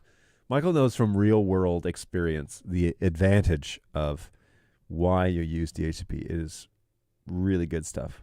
My Netgear memory is at like 98% all the time. I noticed yours isn't. Is that something that I should be scared about? Great question. The memory is really one of the processing powers of the network. So I'm not doing a ton here. I mean, all of these sources are coming in and going to my NDI network, but one of the things you might look at is the firmware version. I've noticed they've had loads of firmwares out. Be sure that you update to the latest because they do a lot of resource management with that. And so I don't know if this is even the latest. I doubt it. It's been a while. It's been 30 days since I've done anything on this. And so definitely make sure that your firmware is up to date because that could definitely play a role. Is it retaining detailed logs for long times? Oh, that's a good assessment. Let's see what mine is doing. Under where could we find that information? Diagnostics logs. So switching logs, download logs. Yeah, I mean there's a lot of stuff going on in here. But is there a place to clear that information? Have you tried turning it off and on again? Where is that? This one. Hello, IT. Have you tried turning it off and on again?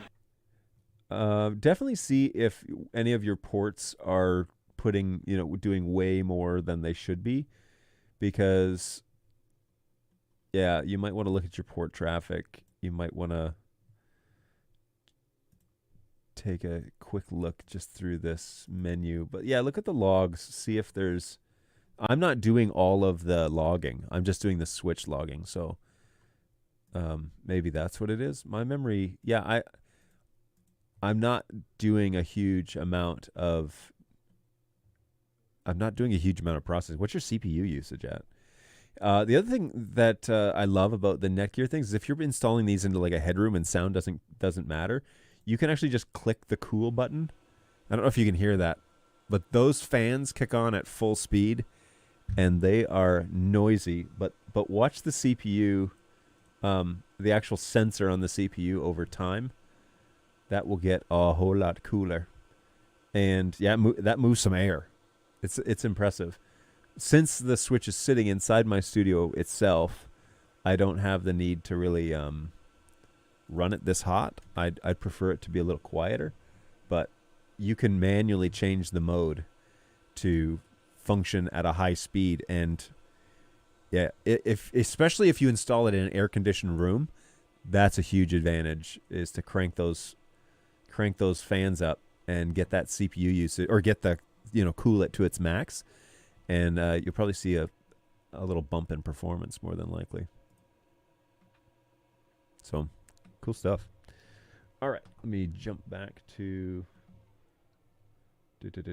I have not run into a Switch manufacturer that did not have a way to copy and then distribute configures for what it's worth. There you go. Hey, how's it going, Harry? So, yes, there should be a way. I mean, I think the export is there on that configuration page, but you can export and upload. You could also potentially do it on the other UI. So the 4250s have two user interfaces. They have the traditional Netgear interface, and then they have that new user interface that I was using there on the recording. And the traditional one, if you're used to Netgear, it's very much so the same. Now, the DHCP reservation thing, you definitely need to go and watch my video on how to set up DHCP reservations for the 4250. There's some gotchas in there that you need to pay attention to. So if you're doing that, first of all, you have to do that on the traditional web UI. They haven't integrated it yet that I know of on the web UI, the new user interface. So you need to do that inside the other web UI. But then there's like some things that if you change, well, it used to be that if you changed any settings, it would delete all of your reservation list.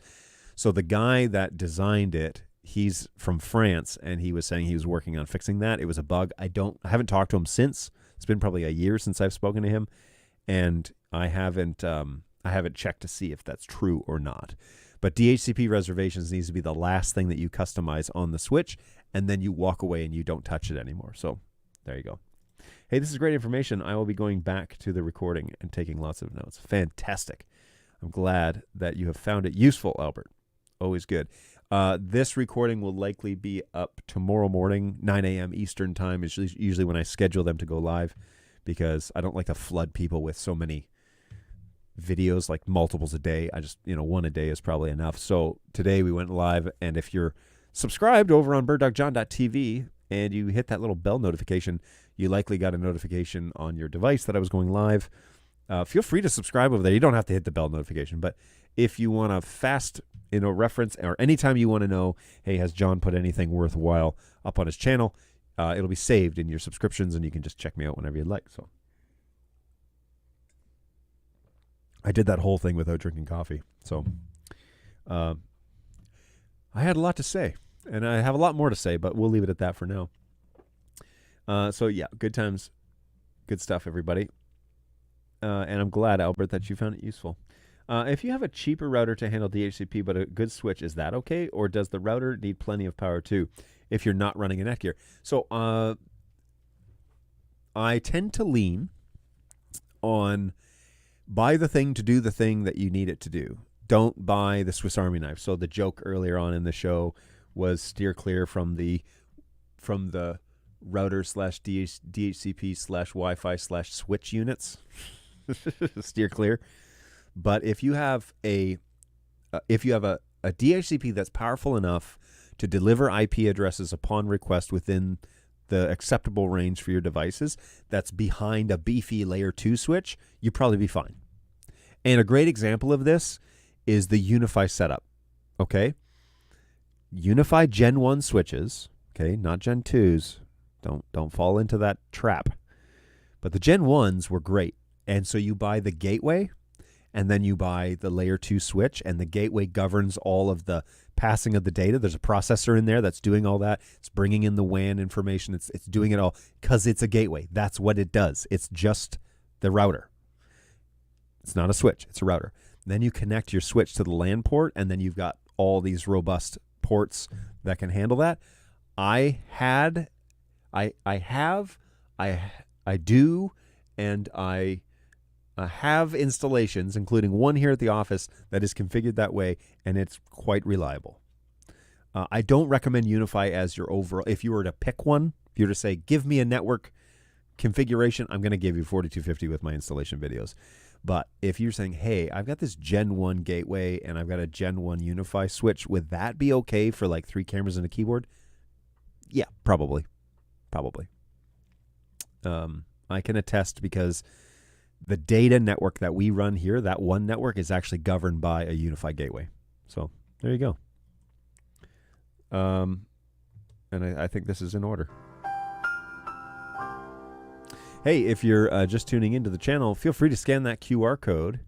And it's actually up the chat on YouTube. So on birddogjohn.tv, there should be a link to the Google form if you can't scan it with your phone or anything like that. If you don't have a means of accessing QR codes, there should be a link in here. As a matter of fact, do I still have it here? Yes, I do. Here it is again for your convenience. Click that link and fill out that little quick form. It's 2 questions. What country and what city are you closest to? And it will put a pin on the map, and we'll get to see where people are from. So I think that that's super cool. That is why I have this heat map up here, just to check in with you guys and see how it's going. It is 12:46, astonishingly enough, and I haven't even been using my playlist. Now, my P200 is not pointed at me for some reason. So let's fix that before we get too much further, because the P200 is on the playlist to cycle through. I love these cameras. They're good stuff. Oh, and the 200, I know why. Because the 200 is now updated to NDI5. Where are you going? The 200 is updated to NDI5. My agent has... my agent updated it for me. One of my agents. And so I am going to get over to the web UI, and we are going to do some color balancing. So let me turn off the playlist, and we're going to switch over here to this little guy. And I'm going to, so you notice the color here on these two is not good. Now, this is low bandwidth, by the way, for those of you who are like, "Yuck, that P200 has got some problems." So we're running this studio monitor in low bandwidth. And what I'll do is I'll open a second window, and I'm going to put the P4K in low bandwidth. Yoink, which is this one. Yowzers. All right, so let me move this to low bandwidth, and let me just mute this real quick. Okay, and so now I can show this, and we're going to color balance these 2 shots. You notice so my go-to shot obviously is this, P4K, and this is the most natural way. And how did we do this? Well, we used, as you recall, probably, we used a scope to match these levels, and so I'm going to enable that as well on here. Now, this is that P200, and so we're going to click on scopes, and we're going to log in. We're going to know that super secret password that everyone seems to know. And when we... I got caps lock on or something? What's going on there? Okay. What? Is this the wrong camera? Maybe it's the wrong camera. Caps lock is on, isn't it? Scopes. Log in.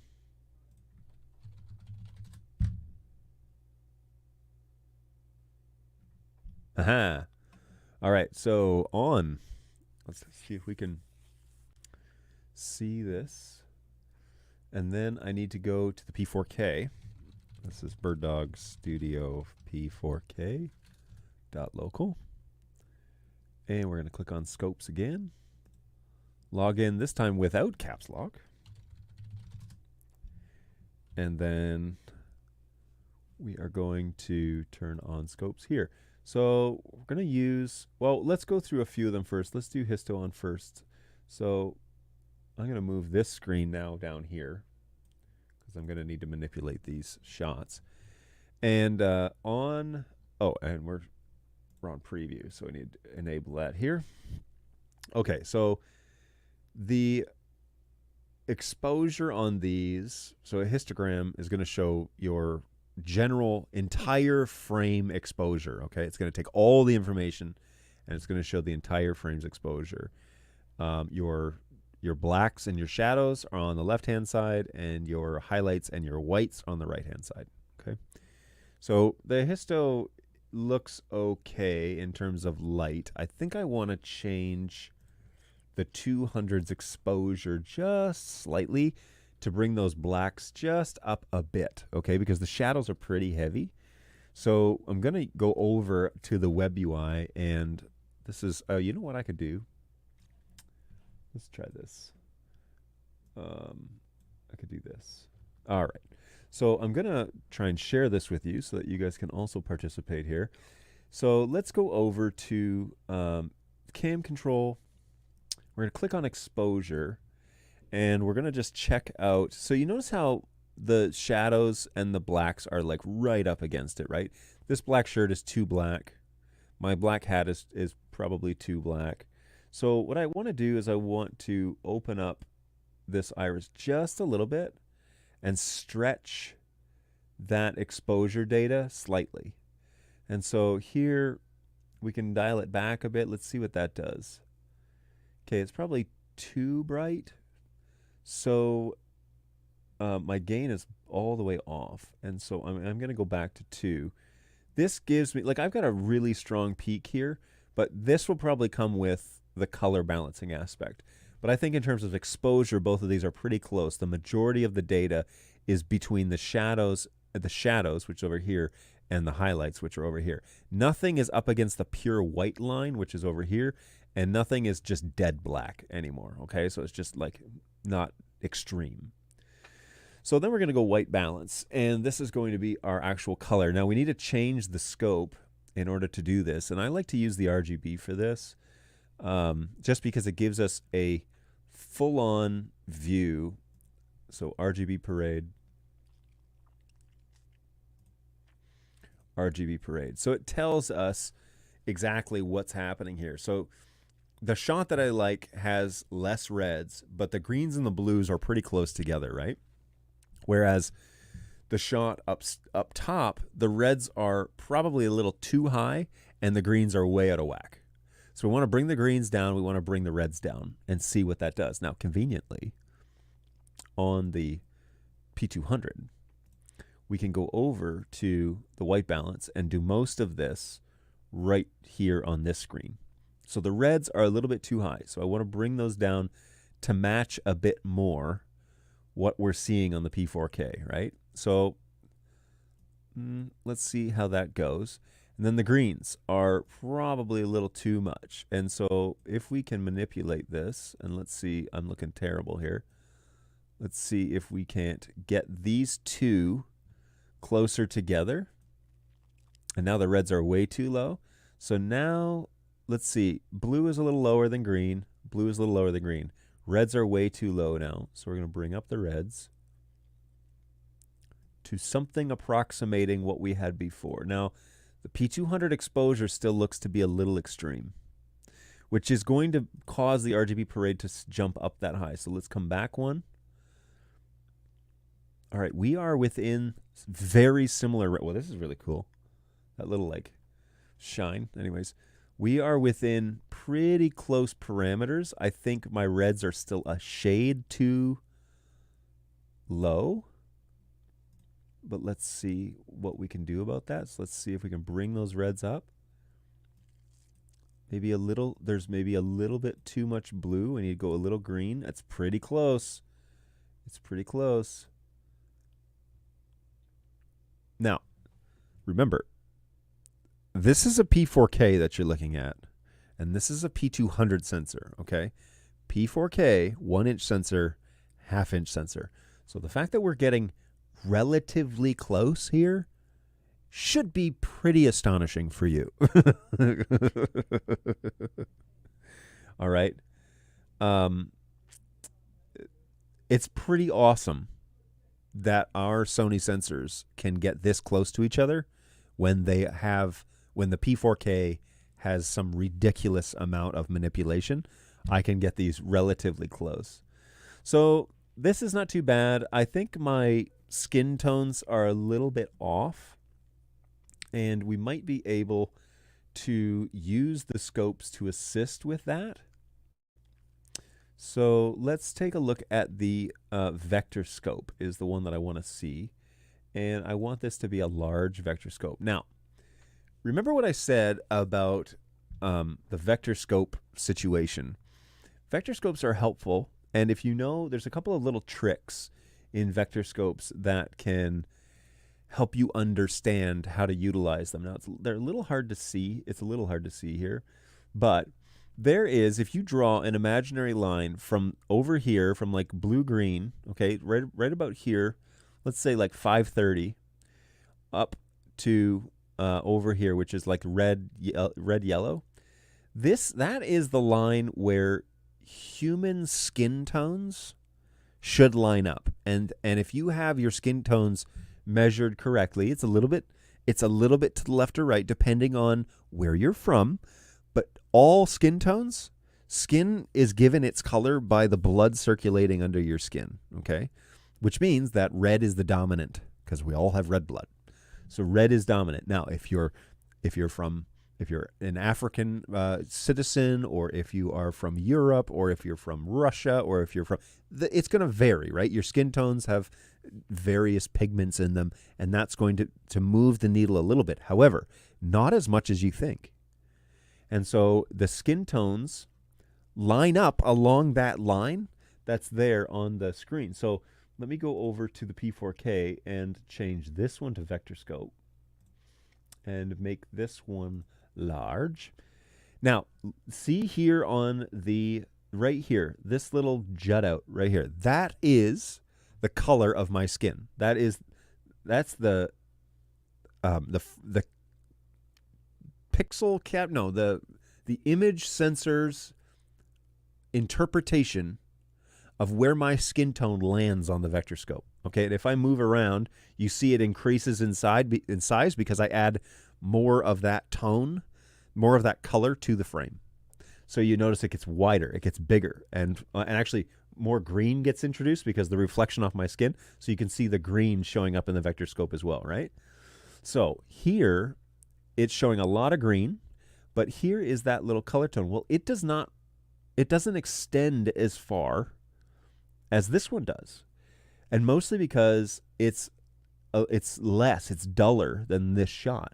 And so we can use that information to kind of gauge, I need a little bit more warmth in this shot to help me balance these two images, because one is red and it needs to be a warmer image. So I'm going to go over to white balance. I'm sorry. Yes, I'm going to go over to, that's the P4K, that's why. I'm going to go to white balance on the P200. Cam control, white balance. And here I can increase the warmth or decrease it. Now we got to be gentle with these changes, because too much is going to make me look like I'm red in the face, and too little is going to make me look pretty bad. So we don't want to do that, okay? So 205, too little, 205.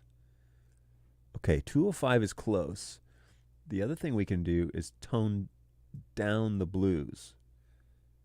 And that is going to bring, watch that vector scope. See what's happening? Do you see it move? Look, look, look. If I take this back, look at it jump to the right. We bring this back a couple ticks, it jumps over to the left. It's a little warmer. Okay?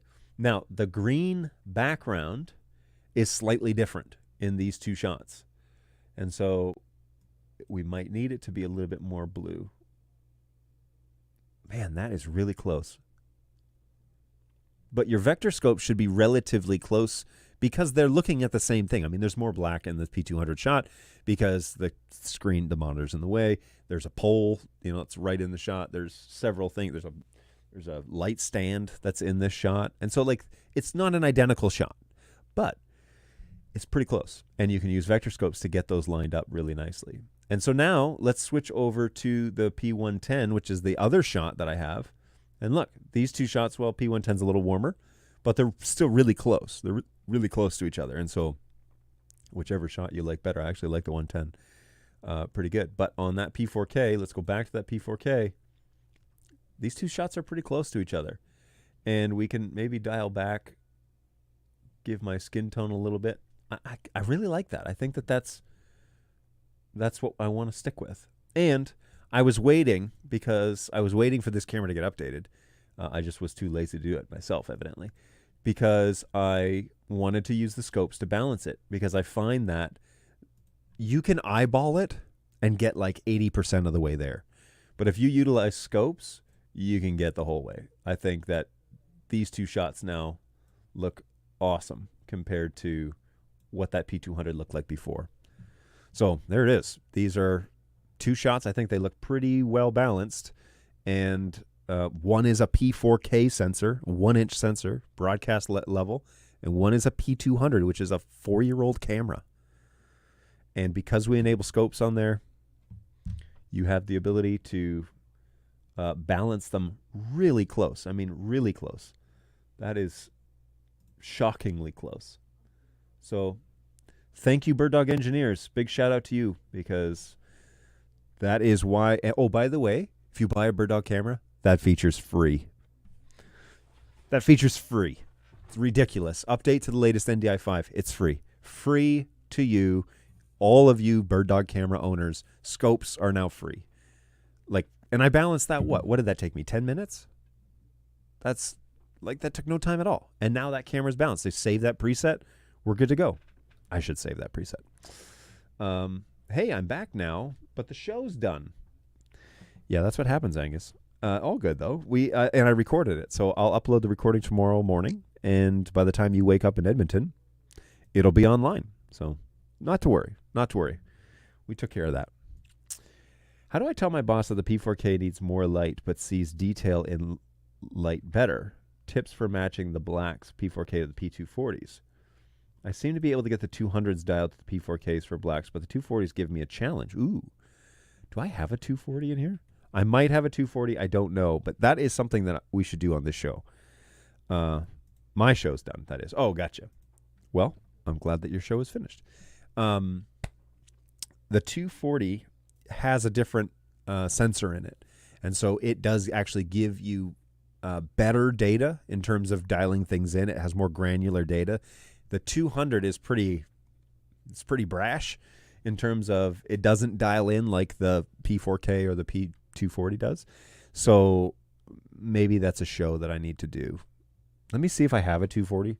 We have 240s here, but they're not functional because we're a support department and not the dev department. So the dev guys get the ones that are working because they're inventing products. We get the ones that are broken when they stop working. So, but I'll check it out.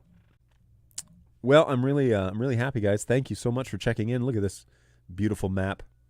I'm doing this every show now. I love it. I love that you guys participate in it, and it really is a great little element to the show. I think that we get to see where you guys are checking in from. So happy that you guys continue to come back. Hopefully you have found something of use when today's show about DHCP networks. I feel like I've made a strong case for it. Maybe you feel differently. By all means, send me information, your thoughts, your critiques. Constructive criticism is always welcome. Criticism just for the sake of criticism, kind of you learn as a support agent to let that go in one ear and out the other because you can't do anything with it.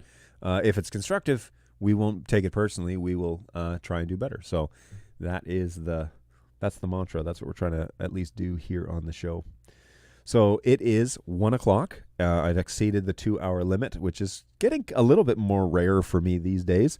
But thank you so much for joining along on our little DHCP journey. Hopefully you found it beneficial. I will be back. The plan is next week, next Tuesday, right here at birddogjohn.tv. I really encourage you to hit me up there and join your fellow subscribers. That's where we hang out. Everything that I do for this support show, especially all of the captured snippets and whatever, all of that stuff gets put there on birddogjohn.tv. And so, oh, wow, we got like 3 subscribers today. Thanks, everybody. That's cool. So thanks for subscribing to the show. I really appreciate that. It makes me feel like we're making it worthwhile. I've started recording these little segments that I'm doing in vMix separately, as well as broadcasting, mostly because I find that the YouTubes destroy the quality of the show. And so I go and I cut them, I put some lower thirds on it, whatever, and then I put them online. And so I do a little fade in, fade out, and I chop out the stuff that if I butcher something, I chop that out. So these videos that I'm doing after the fact, you'll notice that I put an image on there, like a thumbnail, and then I upload those files. They're higher quality, they're 1080p, and they're not pixelated because YouTube does its pixelated thing. So if you're watching it on YouTube, it's not as sharp as if you're watching the live version on YouTube, it's not as sharp as when I upload the actual video. So for reference, check out those videos. Please also like those videos or dislike those videos so I know what content to create more of. But we definitely need to get some more topics going on here. This week, I was driving into work one day. It was Monday. We had Monday off, and I was thinking, man, like I can talk about product stuff, but the hard-hitting things, the things that get people riled up and whatever, we need to approach some of those topics too. And so networking is one of those items that kind of gets a little heat sometimes. But I have to advocate for the way that I have seen it done. I have seen way more. I cannot tell you the amount of times people write to Clay at the help desk and say, you know what, you're right. I set up the DHCP on my system and I plugged everything in and now it all works. Like that happens all the time. All the time. Not some of the time. It happens all the time. So I promise you, let's move in that direction. So you'll find lots of hidden benefits if you set it up in the DHCP world. That's all I'll say about that. Off topic, but what's happening with Dante? Well, we should ask them, I guess. I don't know. They have like structural changes or whatever. What's going on? Take note. Dante on hardware. So there is no progression on Dante for hardware as of right now because there are several irons in the fire. Fleet Manager's there, Play is there, Quad is there, and X120. Those are the 4 major projects that they're working on right now. I don't know what the timeline is for Dante for hardware, but I know that it's currently not something that the devs are coding. Okay, so that's down the road on the roadmap. Now, I will say this with all confidence. There is a very clear roadmap in terms of projects that need to be worked on. It has gotten way better and organized, so it's clear. It's kind of very clear as to what the next year and a half is going to look like for development to work through. So, yeah, it is on the list. It's just not something that's currently on someone's desk being coded. So that's all I can share about that, though, because I don't have another update other than that. Okay, folks. Thank you so much for your time and attention today. I really appreciate it. Thanks for hanging on. For those of you who have been here for 2 hours, yikes, you get the gold star. And I'm really, really flattered by that you want to hang out for a couple of hours. But hey, on Tuesday, Thursdays, every Tuesday, Thursday for the most part, unless announced, we try and go for 60 minutes here on the Bird Dog Show. And I'm trying to have a segment of something that could be useful and helpful. So hopefully that's what's catching your attention. But right here on birddogjohn.tv, please subscribe to that channel. That is what everything support, that gets put there. All my little snippet videos, they're all going there. So if you want to have access to all of these sort of, it's not the full 2-hour show, although those are there as well, but just the little snippet pieces where we talk about these topics, they'll all be there. Just give it some time and they'll get posted. I try and post maximum once a day if I have multiple things to post, but maximum once a day. So this post will probably go up tomorrow, probably be scheduled for tomorrow morning Eastern time, probably 9 a.m. And then it'll be a resource for you. So hopefully you've found that helpful. And hopefully, you're able to glean some knowledge from these shows. Oh, you're very welcome. Take note. Thanks for stopping by. I really appreciate that today. birddogjohn.tv. But be sure, folks, as always, to take care of yourselves out there. It's a warm day here in Auburn Hills. We're 72 degrees already. So it's a warm day here in Auburn Hills. A final look at the map from what we were able to, everybody checking in. So thanks, everybody, from all around. Really appreciate that. Thankful that my Canadians and the one in Houston are also being represented. Somebody in Edmonton, somebody out in BC. Always a pleasure to have you guys on board, but I appreciate all of you. It's really fun to watch you guys check in and see where you guys have been, and we'll do that again and again as the show goes forward. So join me again right here, birddogjohn.tv. I would really appreciate it. Synchronize your watches for 11 o'clock Eastern Time, Tuesdays and Thursdays, and we will definitely do it again next week. That's the plan, unless otherwise noted. We should be back on Tuesday at 11 o'clock Eastern Time right here, birddogjohn.tv. Thanks so much, everybody. Take care of yourselves. Have a great rest of your day. Bye.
Resistance is futile.